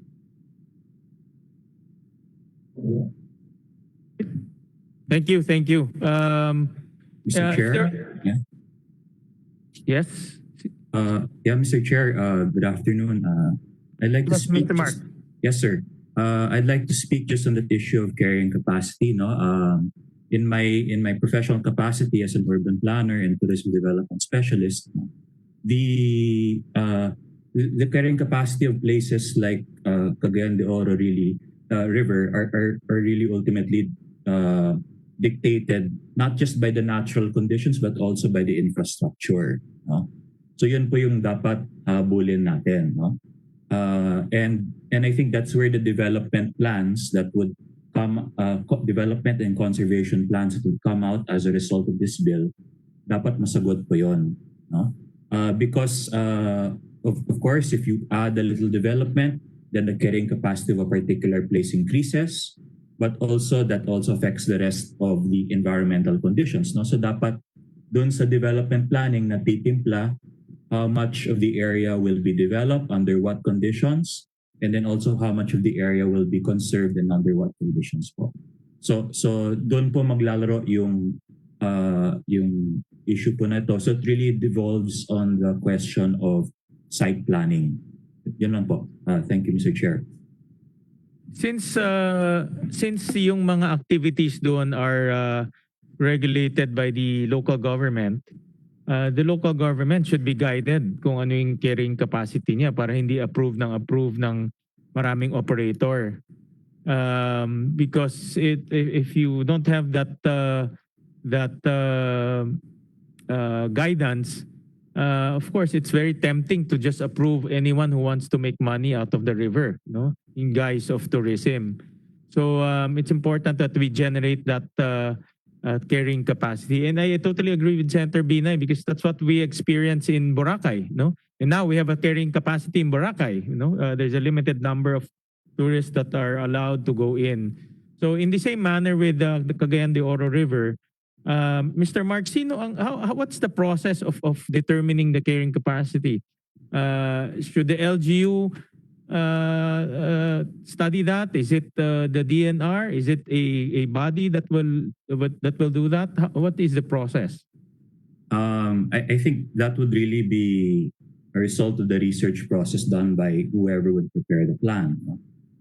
In this case, to return, for example, for Boracay, the major factor in determining the carrying capacity for Boracay, if I remember correctly, was simply the space allocation of the White Beach.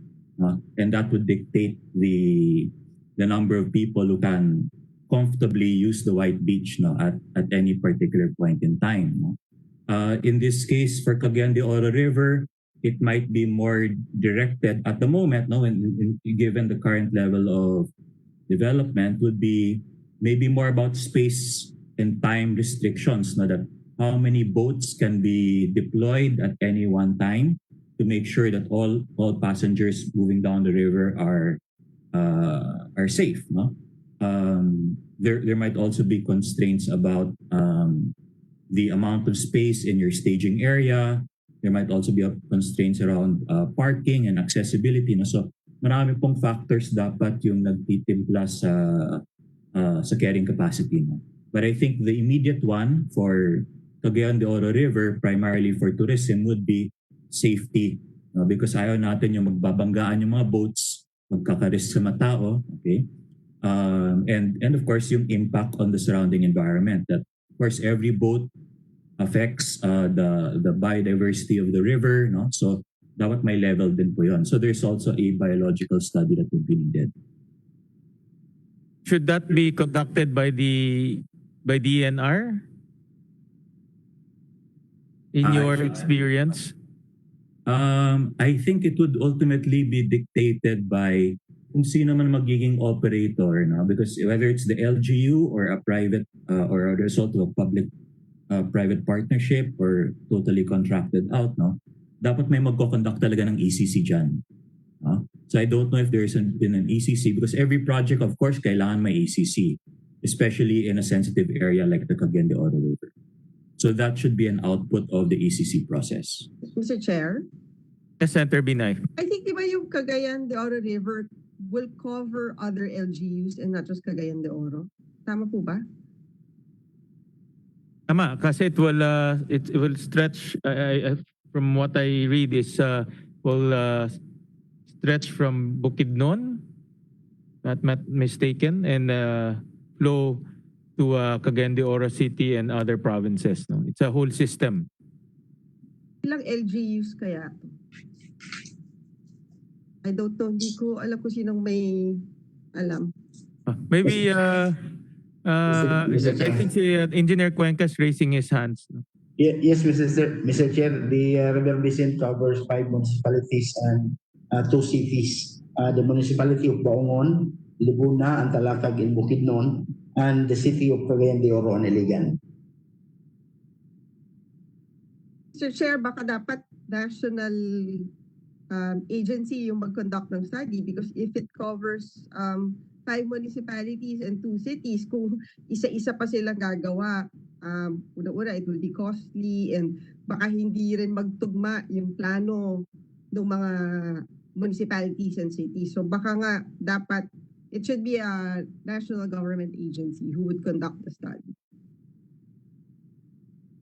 Well, with the permission of the principal author, we can suggest to include maybe a mechanism where a body will compute the carrying capacity insofar as tourism is concerned and also in line with the protection and conservation so that it will be very clear in the law that this type of measurements will be conducted and this is in line with the protection and conservation. No? Of course, with the permission of the principal author. Yes, and Mr. Chair, meron ho bang participation yung 5 municipalities and 2 cities when it comes to the conservation and protection of the Cagayan de Oro River?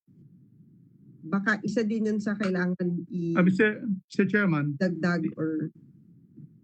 Thank you, Senator Binay and Chairman.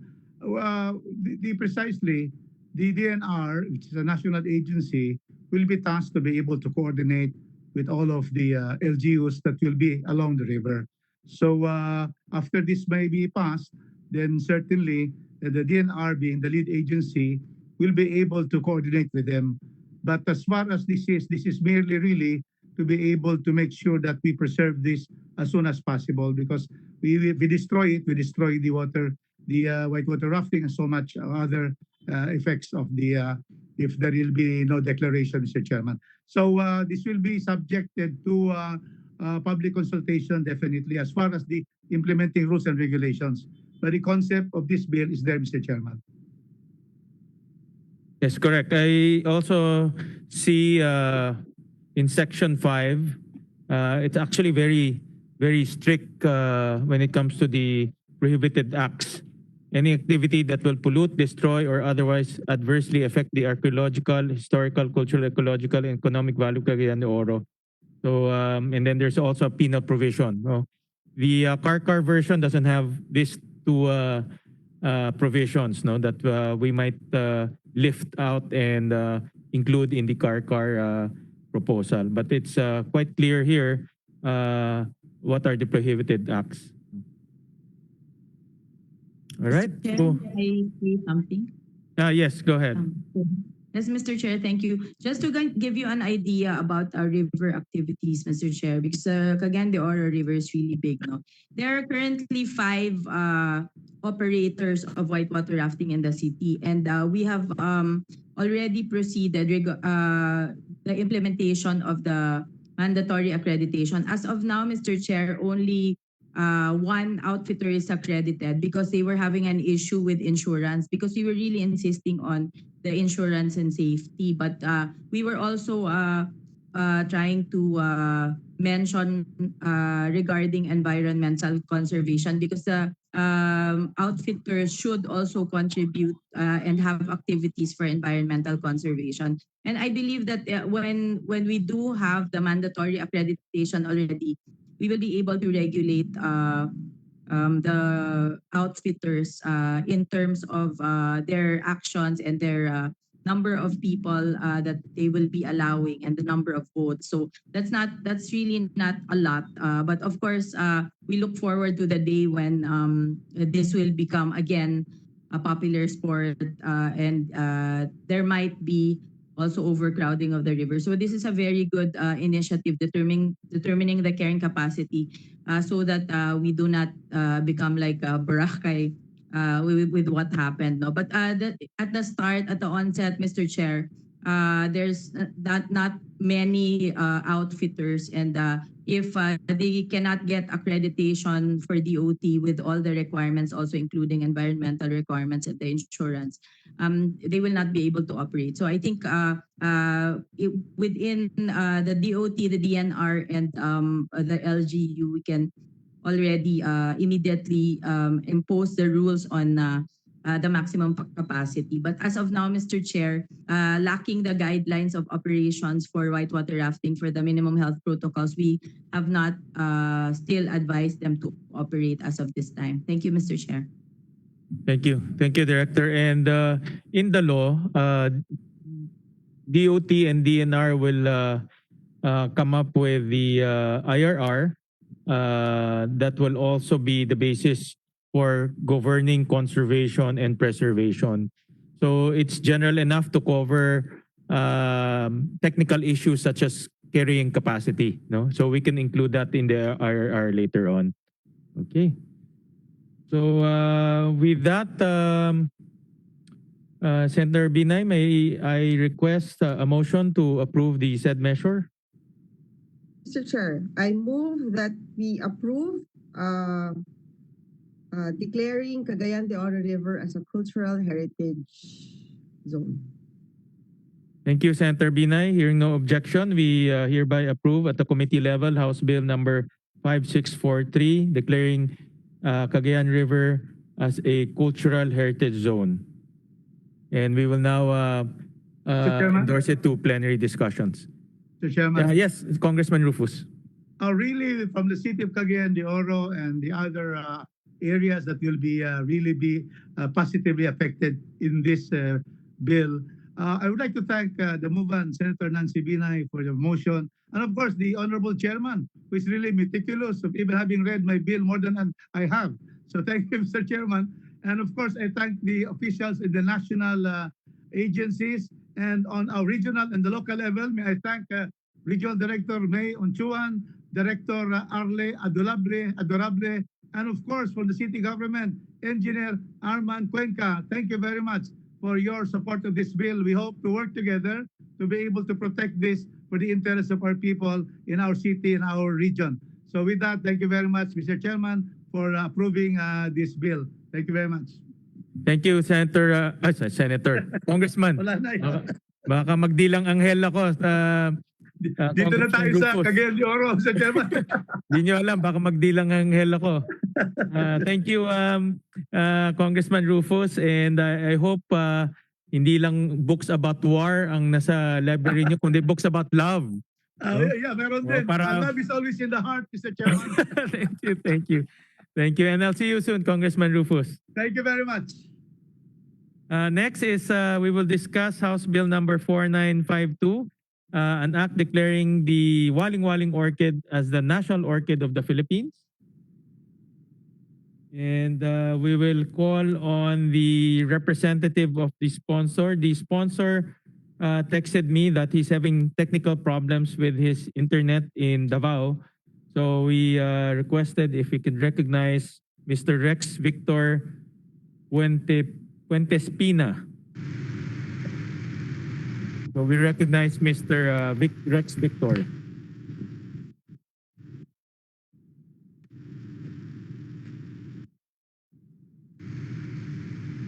Hello? Yes, go ahead, sir.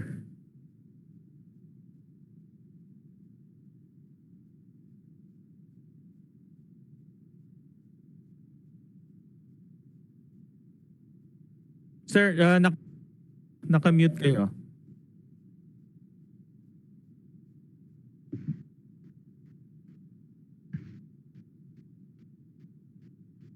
Hello? Hello? Yes, yes, yes. We can hear you now. Pwede na. Okay. Hi. Good morning, Senator. I am Rex Puentespina. I'm the past president of the Philippine Orchid Society. We would like to thank Congressman Vincent Garcia for refiling this bill. This bill recognizing the Waling-waling has been filed several times. In fact, it was already approved by the Senate, but never signed by President Aquino, then President Aquino. The Waling-waling is a very prolific genetic material in the orchid world. It was once endangered but now enjoyed by orchid enthusiasts around the world. It is an icon. I'm sure Senator Nancy Binay is very familiar with the Waling-waling, and we are confident she will support for the approval of the bill. For questions, my colleague, Mr. June Golamco, Mr. J.M. Lakadula at the Philippine Orchid Society is also online to answer questions.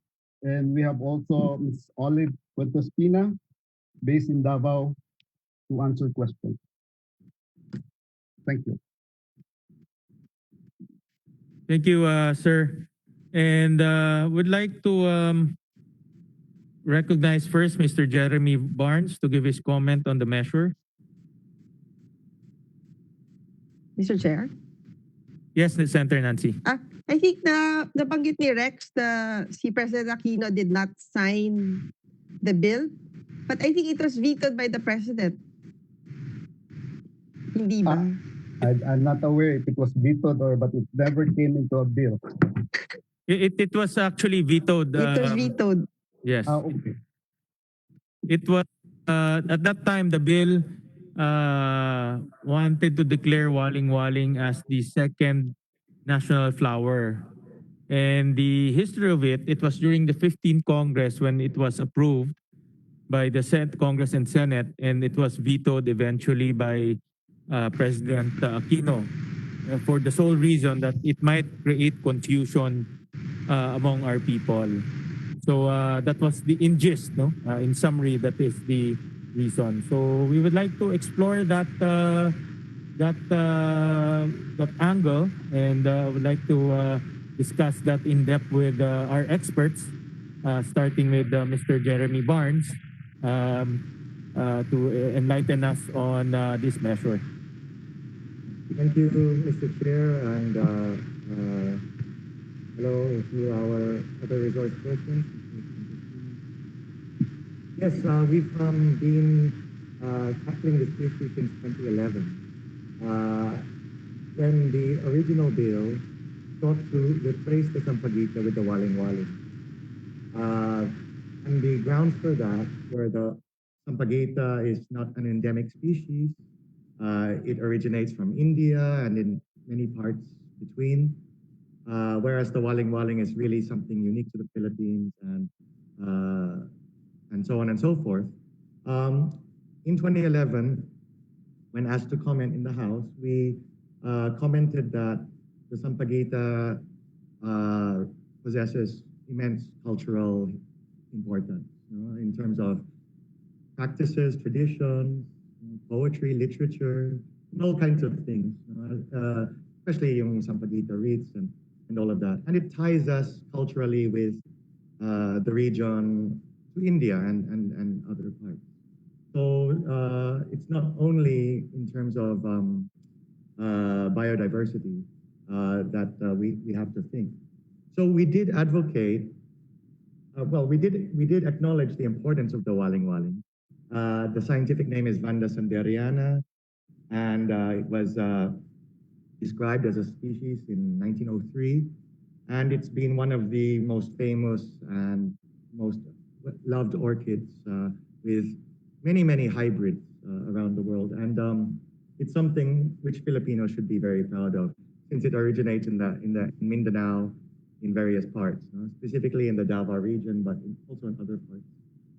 So we actually suggested that it be considered as possibly a second national flower or a national orchid. So we may have been at fault for bringing up that possibility. We did point out that there are other countries that have more than one national flower, such as Indonesia that has 3, and Singapore has a couple. So it's not out of the realm of possibility. But it's also nice to have, I think, a national orchid, because the Philippines is so famous for its orchids. Here at the National Museum, the father of Philippine orchidology was our great director, Eduardo Quisumbing. So, and we promote our heritage of orchid species at the Natural History Museum and in our National Herbarium. So we're very much behind the promotion of Waling-waling. We regret that it was vetoed under the last administration.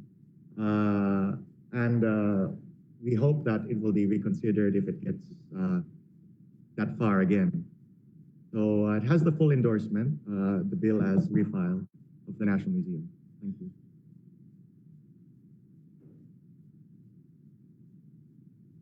Thank you, Jeremy. I just want to ask you, you mentioned earlier that if you put the Waling-waling in comparison with Sampaguita, Waling-waling is endemic to the Philippines, and it's considered the queen of all orchids because apparently a lot of orchids came from that specific species or specific type. And pardon me, I'm not an expert in botany and this type of studies. But do you suggest that we should replace Sampaguita with Waling-waling? Because Sampaguita is not endemic in our country. And Sampaguita became our national flower during the American regime. It was declared by an American governor in 1934.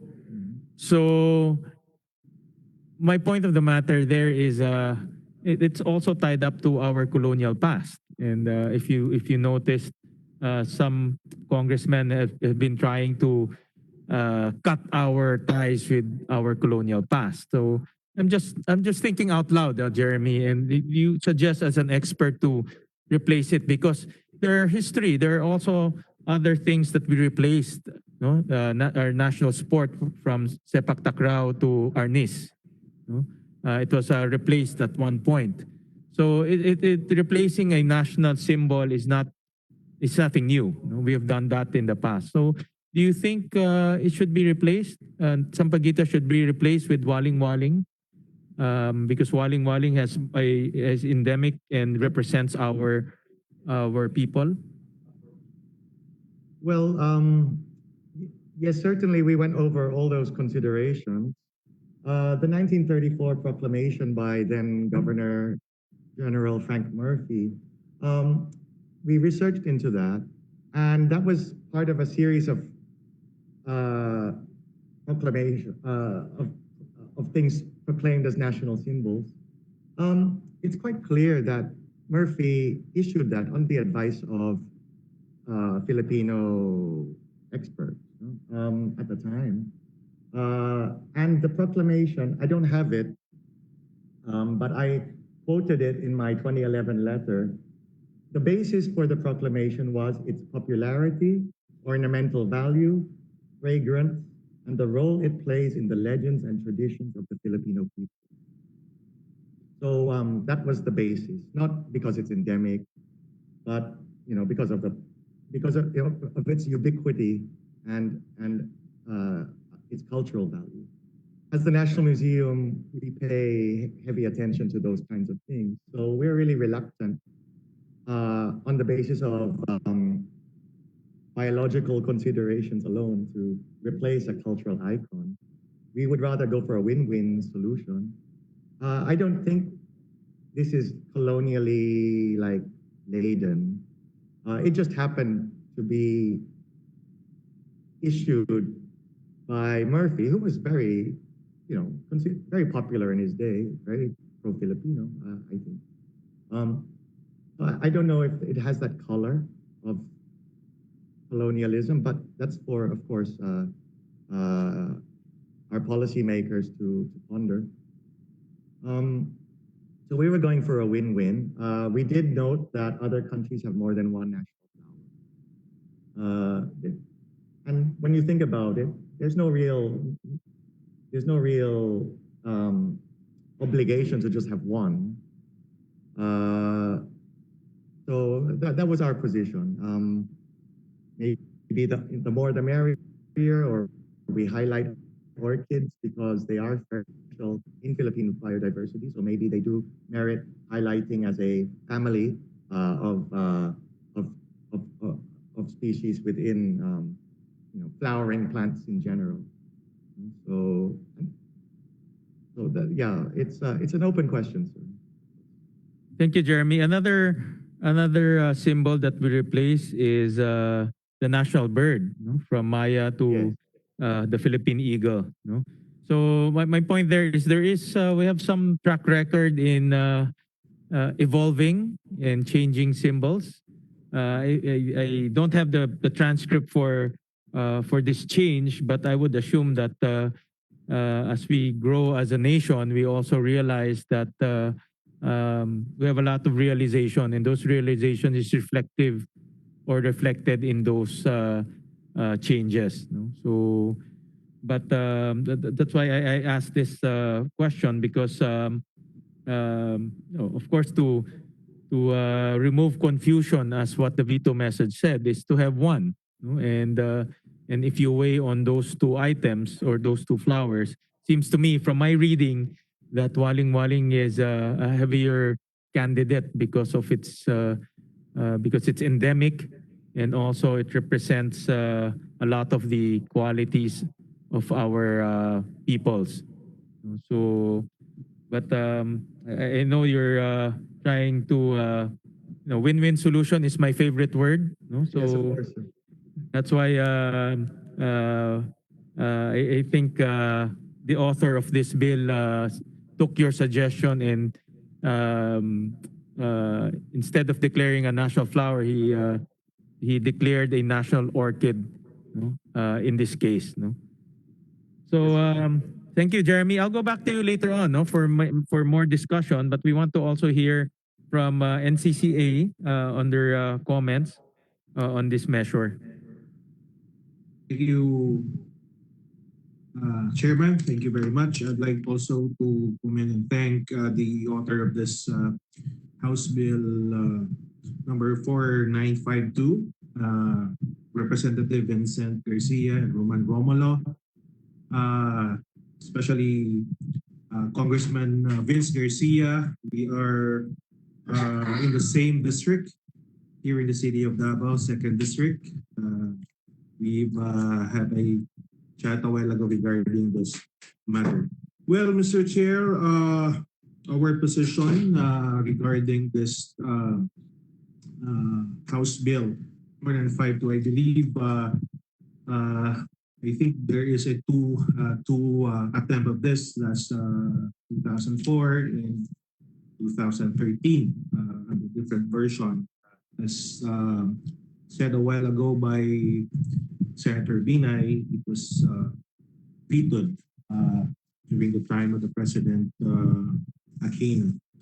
Well, anyway, we from NCCA, we don't have objection in this declaration of the Waling-waling as a national orchid of the Philippines. However, Mr. Chair, we find it important that these significant of Waling-waling should be articulated in the bill. I think either in Section 1 or in a separate clause between Section 1 and 2. The present of this suggested, Mr. Chair, which may be amply supplied by the government agencies like DNR or the Orchid Foundation. Mr. Rex Pentespin is a good friend of mine, the president of the Orchid Foundation. Nice seeing you, sir. It's been a long time. For the provision will serve as the basis of both the Department of Environment and Natural Resources, or DENR, and the National Historical Commission of the Philippines, or NHCP, our affiliate cultural agency. For explaining, Mr. Chairman, to the public sa ating madla, bakit po deserve, we will come up with this plan for the national orchid, and why not the other species of orchid in the Philippines. Dito kasi sa Davao, Mr. Chairman, Davao region, isa yan sa mga highlight namin during August. Malapit na po next month for the Cagayan Festival. I've seated before in the Cagayan Foundation as a vice chair, and again together with the group of Sir Rex Pentespina, ito yung highlight din namin, no? Ito yung sa aming agro fair namin, yung ating mga orchids, especially waling-waling. So ang dami kasing species, no? So, and for that, I think we are also protecting its significant percent, which be natural or historical or any other aspect to appropriate it. So again, Mr. Chair, on behalf of NCCA, we are supportive of this House bill, pero sana, Mr. Chair, maklaro lang din natin kasi marami kasing species din, no? Baka kasi meron din ibang mga declarations about the national orchids. So that's all, Mr. Chair, and good morning. Thank you. I was going to ask Jeremy this, no, but I'll start off with NCCA kay ED. ED, no, a symbol represents our country. No? If you have a symbol, like last week, a few months ago, we approved Balangay as the national boat because it represents us, no, as a nation and us as a people. It has qualities that we find in our peoples that is in that national boat. In the same manner, dito sa Waling-waling, again, no, it's a symbol, and it will be representative of our nation, representative of our people. What qualities do you see?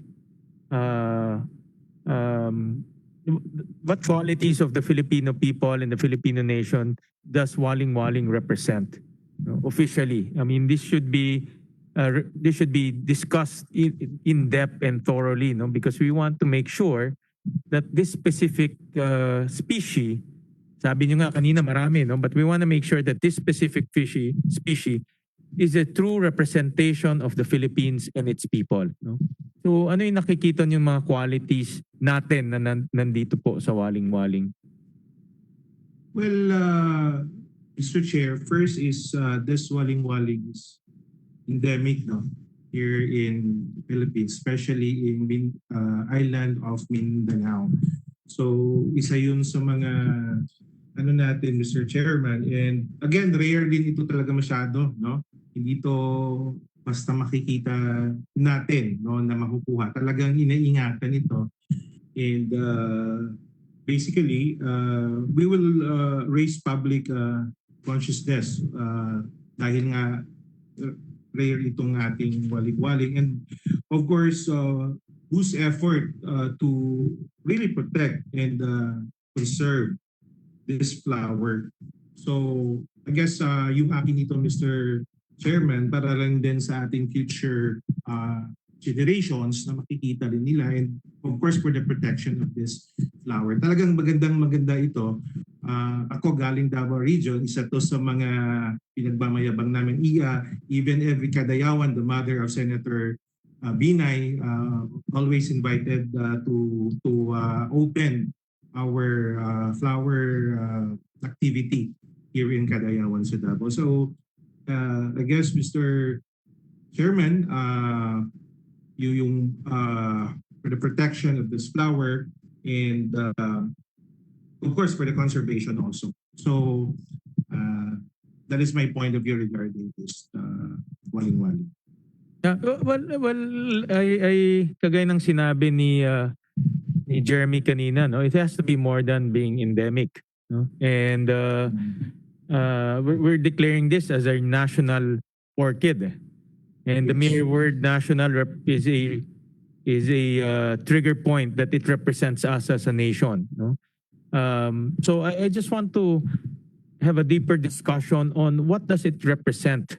Now, what qualities does Waling-waling have that is a true representation of the Philippines and us as a people, both currently and probably historically, no?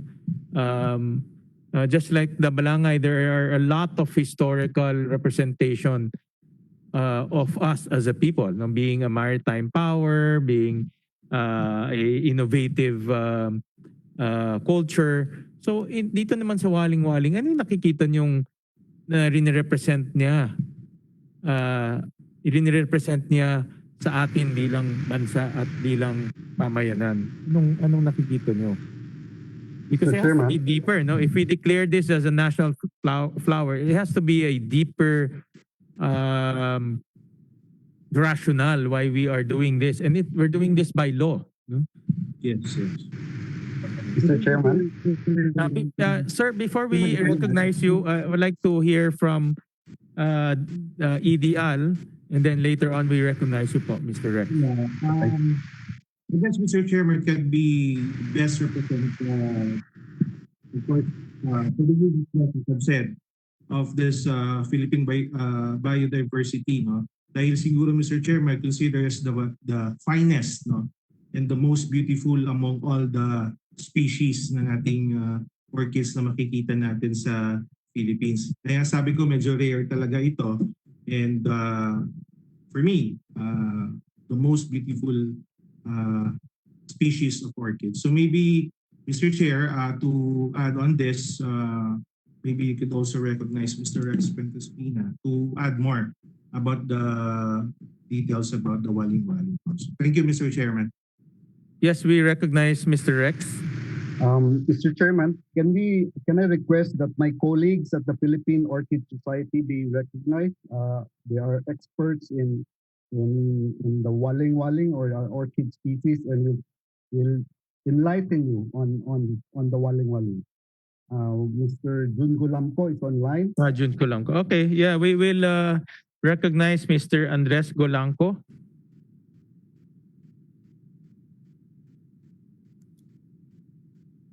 That's ganito, hindi ko nabasa. Mr. Golampo.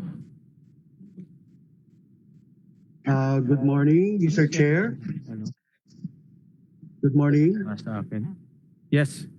Mr. Chair, and good morning to everybody. Tungkol sa qualities ng waling-waling, it represents the Filipinos very significantly because yung qualities na nakikita sa waling-waling, mas maganda makita natin sa picture. I sent out some photographs earlier. Maganda sana kung ma-post sa public at para makita kung ano yung waling-waling. Sir, baka meron kayo dyan. You can share screen. May pinadala namin kanina. Wala, hindi na. Can we, yeah. You can share your screen. Yes. Okay.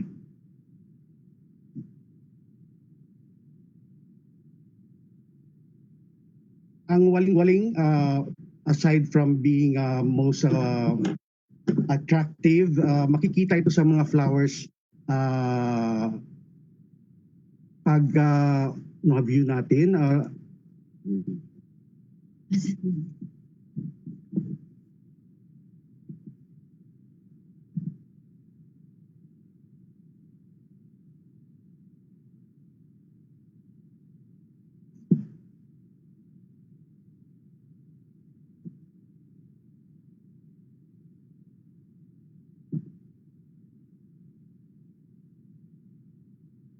Can you see the pictures?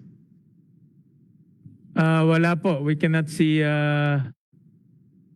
anything.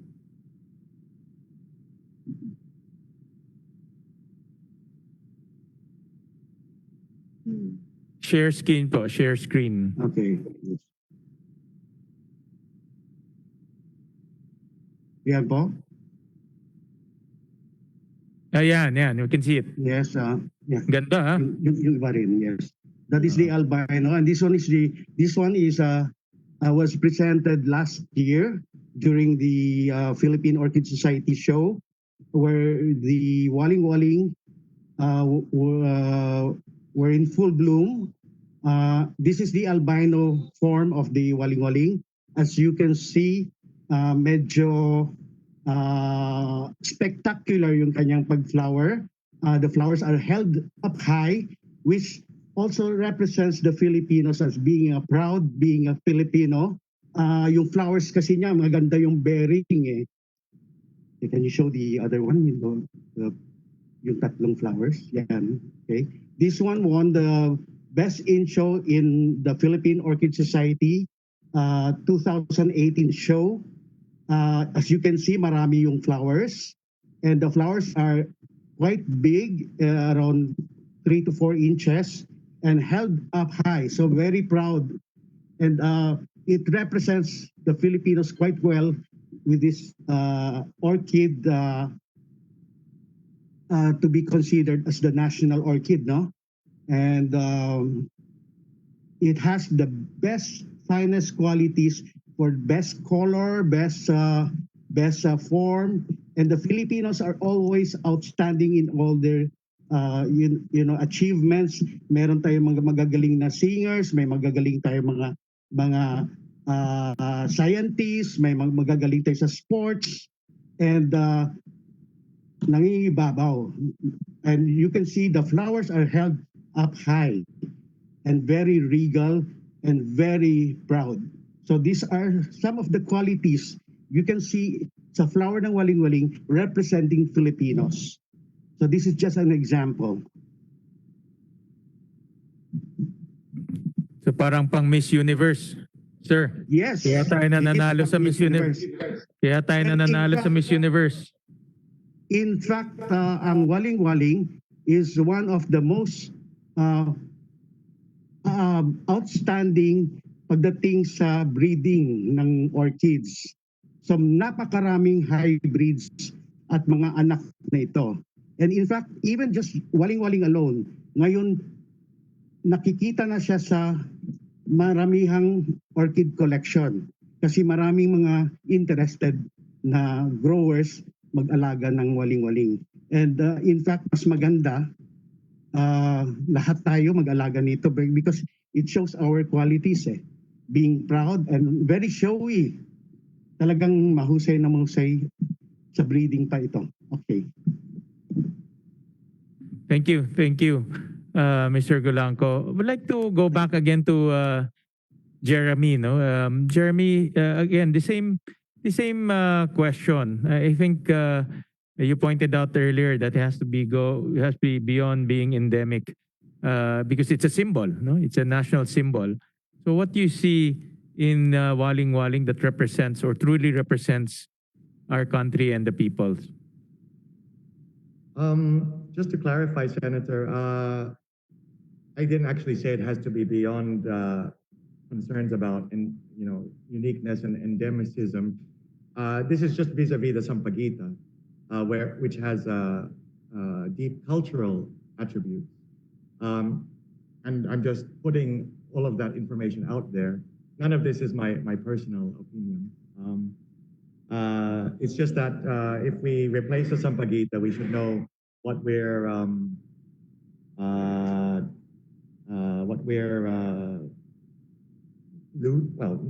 losing, but de-emphasize, taking away from this symbol. As to Waling-waling, yes, certainly it is of immense value as a flower. It is, I'll use the word undeniably again, the queen of Philippine orchids. It's extremely popular and well-loved among collectors and orchid people worldwide. The beauty is quite apparent. It lends itself very well to hybridization. Maybe that's a Filipino quality, how adaptable we are worldwide. It is delicate and rare, and endangered in nature. But under cultivation, it flourishes and adapts quite well. Maybe we can see something of our national traits in that. You know, we are vulnerable, but we're under Adaptable. certain conditions, we thrive everywhere, and mix very well. And yeah, the beauty, the color is outstanding. So that's maybe aspirational. Our color, the color of us as Filipinos as a people, we're so colorful. The beauty inherent in Filipino identity. That's all I could probably say. It's certainly something to be proud of, whether it's a national flower, national orchid, or neither, but held up as a great species from the Philippines. To share? Thank you. Thank you, Senator Mr. Chair? Binay. Yes. Well, diba, technically, this bill will already remove the conflict with Sampaguita. Tama po ba? Tama ba, Mr. Chair? Yes, yes. Because yeah. That is the win-win solution of Mr. Jeremy to remove that perceived confusion is to declare Waling-waling as the national orchid. Yeah. Siguro pwede tanong ko lang either kay Mr. June Golamco or kay Rex. Siguro isi-share ko lang in another lifetime. Sumasali din ako sa mga show. In fact, I think mga few times nanalo yung exhibit namin ni Pipito sa mga shows ng either Philippine Orchid Society or the Horticulture Society. Aside from Waling-waling, meron pa bang endemic orchid sa Philippines? Marami. Siguro, Jeremy, like what? Oh gosh. I mean, don't yung have- kumbaga close competitor of Waling-waling. I agree. I fully support this bill declaring Waling-waling as a national orchid. But syempre kailangan i-compare din natin siya dun sa closest competitor niya. Mr. Golamco or Mr. Rex or anyone who's who can answer the query? Kasi hindi ako sure, ang sanggumay bang orchid? Mr. Rex, go ahead po. Yes. Can I add on? Yes, go ahead, Mr. Golamco. Thank you. So far, as endemic species, yung waling-waling ang talagang pinaka-spectacular at saka pinaka-showiest. The other orchids that would come to mind is Vanda luzonica, but it's basically just popular in Luzon, not so much worldwide. Sanggumay is not endemic. It is an indigenous species. It is also found in other Asian countries. So, ang mas rightful would be the Vanda sanderiana, which is an endemic species in Mindanao and now shared all over the Philippines and also around the world because of the mass production done by the fellow orchidists in Mindanao. And then now, marami na siya. Hindi na siya nakakatakot na mauubusan sa forest.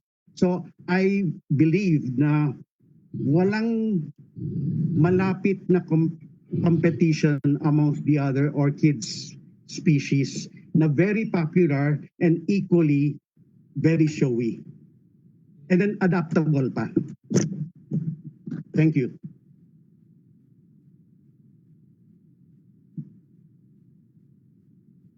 nawala. Mr. Chair? Yes, Yeah. Senator. Hindi kasi di ba at one point, naging problema itong, naging ano siya, endangered species itong waling-waling eh. At the moment ba, meron pa rin makikita in the wild? Kasi alam ko for a time halos sa lab na lang yung mga napoproduce na waling-waling eh.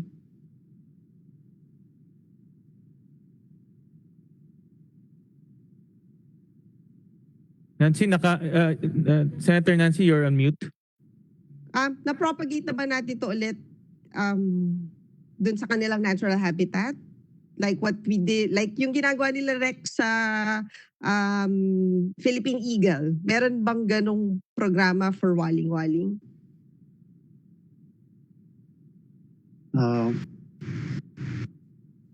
Breeding-wise, marami na sa laboratories. In fact, in Mindanao, I think Malagos Garden and other orchid growers in Mindanao have included waling-waling in their mass production. So medyo marami na siya, by the millions, in fact.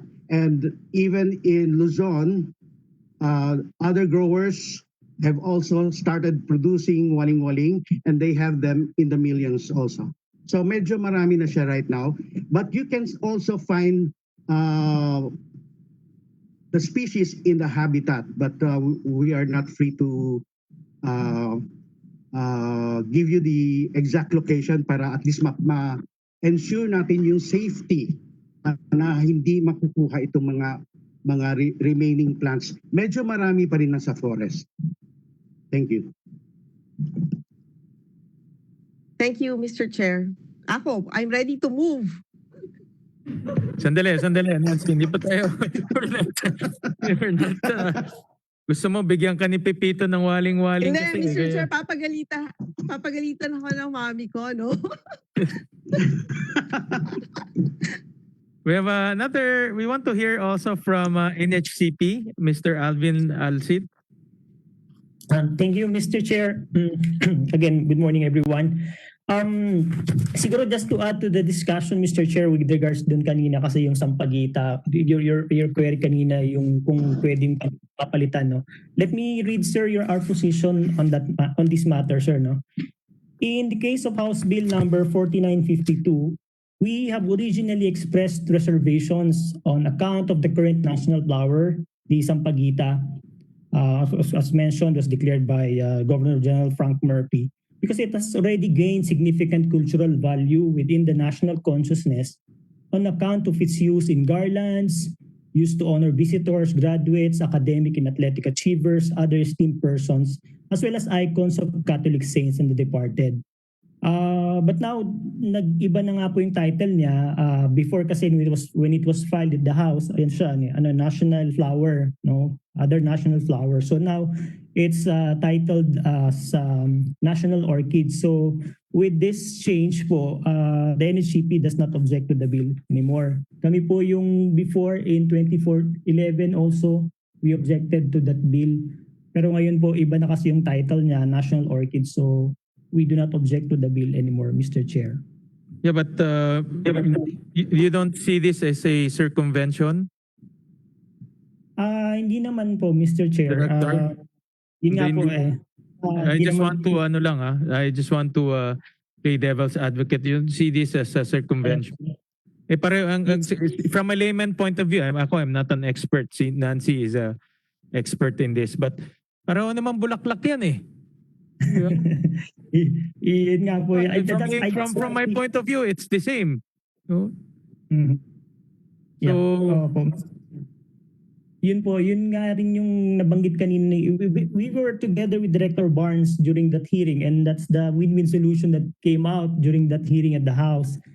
Let me go to another idea, sir, no? Kasi yun yung issue with regards to laws, no? In general po, no, when we pass laws declaring this and that is a national this and that, ito po siguro yung nagiging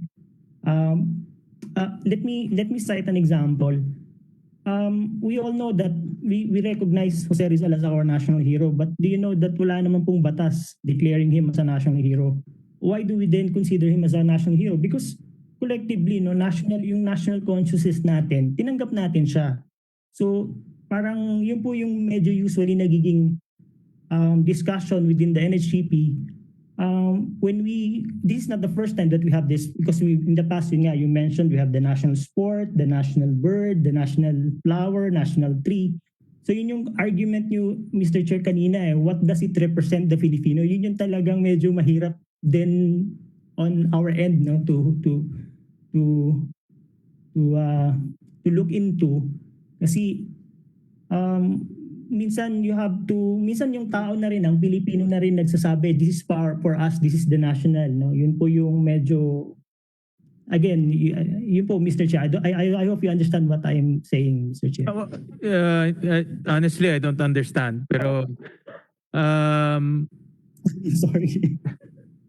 Kasi parang paikot-ikot eh. But you know what I'm driving at is, I don't want to endorse this bill because we circumvented the veto by declaring a national orchid.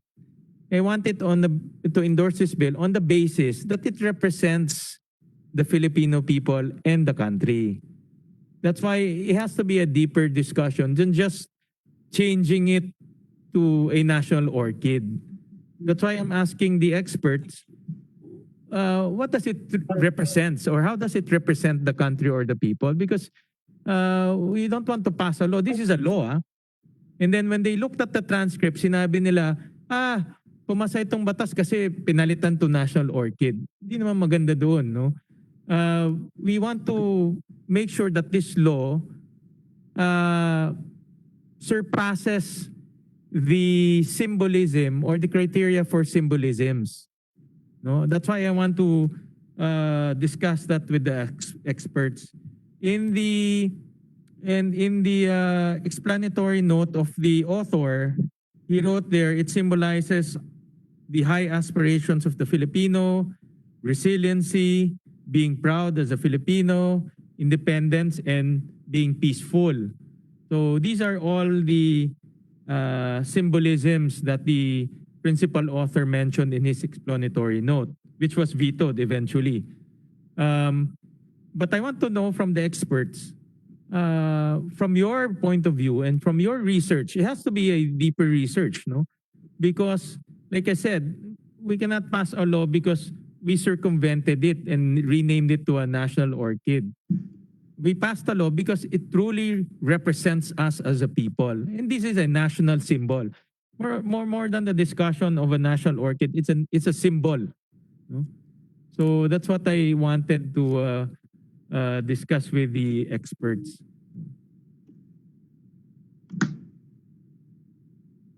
May I add on?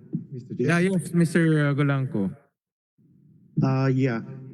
When it comes to the important reason, when you ask a lot of Filipinos or almost every Filipino about kung ano yung pinakamaganda or anong orchids yung alam ninyo, ang sasagutin nila ay waling-waling. So recognize talaga itong waling-waling as an orchid. And it is basically a Philippine orchid. So alam nila Filipino orchid ito, galing sa Philippines. So doon pa lang nare-recognize na ng maraming Filipinos na pagdating sa magandang orchids, waling-waling ang sagot. In fact, meron ng song, a kanta na composed way back, I think even before I was born, meron ng tungkol sa waling-waling. So it's a very popular orchid all over the Philippines and now even worldwide. And it's being recognized also from the orchids from abroad as a Filipino orchid. So recognized talaga siyang Filipino siya. Yes, ED Al. Yes, Mr. Chair. I will speak not for NCCA, but I will speak, Mr. President, now as part of the Cagayan sa Davao Festival Executive Committee, member for 9 years. ito po yung talagang dinadayo, Mr. Chair, dito sa Davao City during Cagayan, and one of our tourism arrival during Cagayan, coming from Manila, Cebu, or yung mga from outside the Philippines. Ano po yung pinupuntahan nila sa Davao sa Cagayan? Ito po yun, Mr.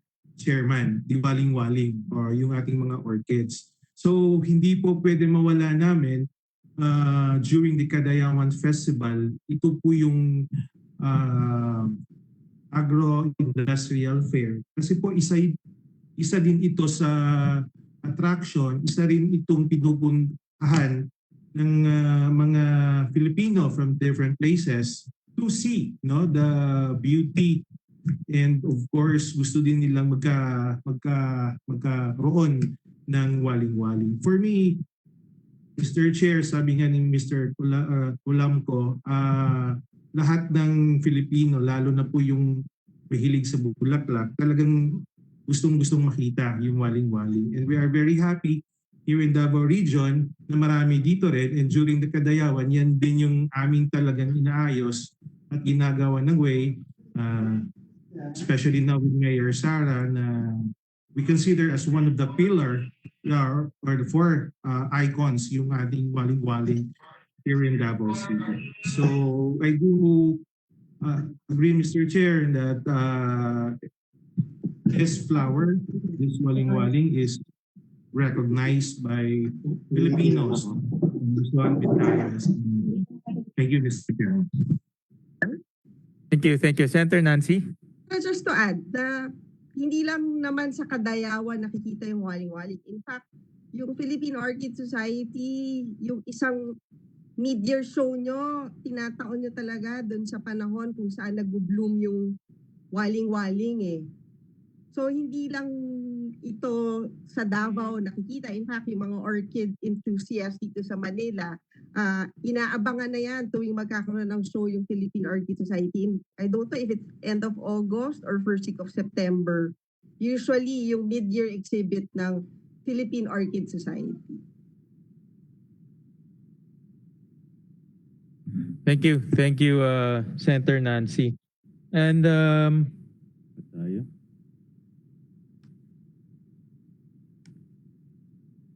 okay.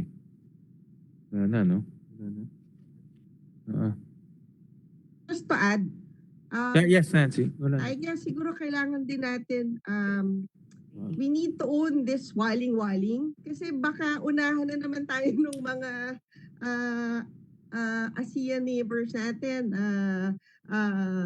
Kumbaga, sa kanila mapupunta yung claim to fame when it comes to this orchid dahil way back when I was still active, yun yung nagiging problema. Lagi tayong nauunahan ng ating mga neighbors here in Southeast Asia, lalong-lalo na ng Bangkok. Kaya I think isa din dun sa kahalagahan para pag na-declare to as a national orchid, we can use resources to propagate and make and own this orchid as part of the Philippines. Parang ganun yung magiging consequence of declaring it as a national orchid. Thank you, Senator Nancy. Actually, I agree with the suggestion of Executive Director Alejandre that there should be a much more robust discussion in the bill. No, the bill is only one page, and it only declares it as a national orchid. But I do want to see a much robust discussion on why it should be declared as a national orchid. Sabi nga kanina, tinanungan ni Nancy, ilan ang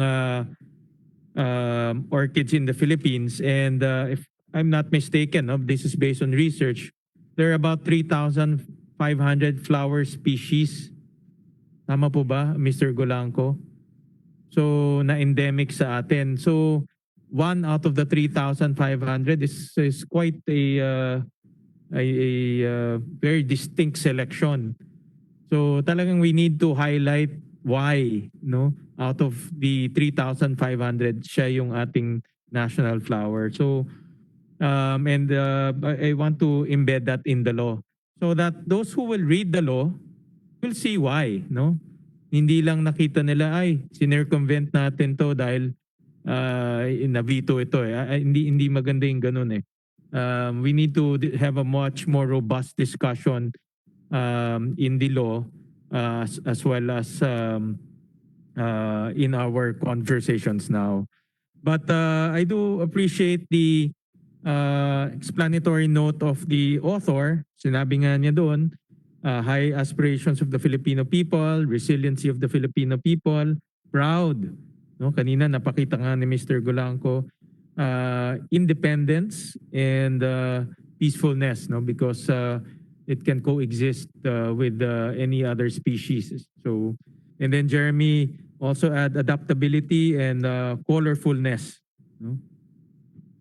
And I've just been reading here, Senator, and the sweet fragrance. So mabango siya talaga. So as a people, we can also claim that attribute. Mabango ba tayo? Absolutely, sir. Yes, of course. So with that, would like to request, no, and I'd like to request NCCA and the three agencies, but primarily NCCA, National Museum and National Historical Commission, a heavy research and deliberation on the representation of this flower as to how it represents us as a Filipino people. Of course, we have discussed it here in a very broad manner, but I want to formalize it through a position paper from NCCA. And then if National Museum and National Historical Commission can also contribute through their own position paper, mas maganda ho yun. And the other resource persons. Like I said, I'm in favor of this because nga it's endemic and it's beautiful and it represents some qualities of our nation, but we need to formalize that eh. And I will take your advice, ED Alejandre, that we will embed that in the law, no? Para mas robust naman. Pag binasa mo yung batas, makikita mo kaagad kung bakit, no? So we will approve this bill subject to the submissions from NCCA, National Historical Commission, and National Museum, so that we will embed your comments into the bill. So with that, I will request Senator Nancy Binay to make that motion.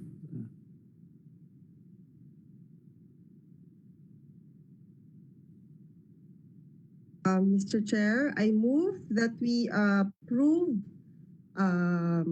as declaring Waling-waling as the national orchid of the Philippines prior to the submission of position papers from our resource persons. Thank you, Senator Binay. So the committee will approve the endorsement of House Bill number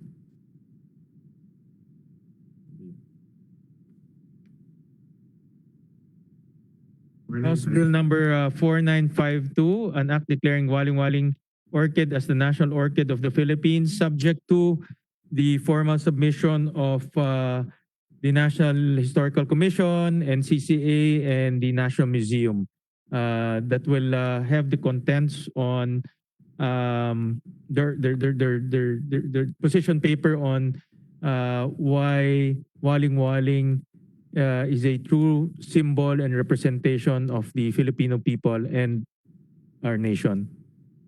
And also the other resource persons, feel free to submit to us your position papers po.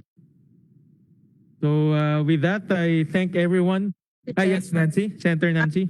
Kasi I think malapit na magbulaklak yung mga waling, tama po ba, Rex? Yes, August. Baka it's best if you can send a sample kay Chair para makita niya talaga kung gaano kaganda yung waling-waling. Maganda naman, Nancy. Yes, yes. Now it's flowering season now, and timely. We send a flowering waling-waling to the chairman for his appreciation. Bibigay ko sa girlfriend ko para hindi na ako iiwan. Oh, okay. And I think it is also timely. Maybe this is a blessing in disguise because, of course, the bill stands a better chance of getting approved because our president is from Mindanao. No? And I think no man will appreciate it more than our president. No, he's quite familiar with this species. So I think we have a very good chance of getting this approved at this time. So blessing in disguise na rin po. Yeah, we have 2 years to do it, sir. Oo nga. So once again, thank you very much for your time to our cultural and heritage agencies. Maraming salamat po for your time. Of course, to Senator Nancy, who stayed with us until the end. Maraming salamat po for your participation. So this meeting is hereby adjourned. Thank you. Thank you very much, Chair. Thank you, Senator Nancy, everyone. Thank you. Thank you very much, everyone.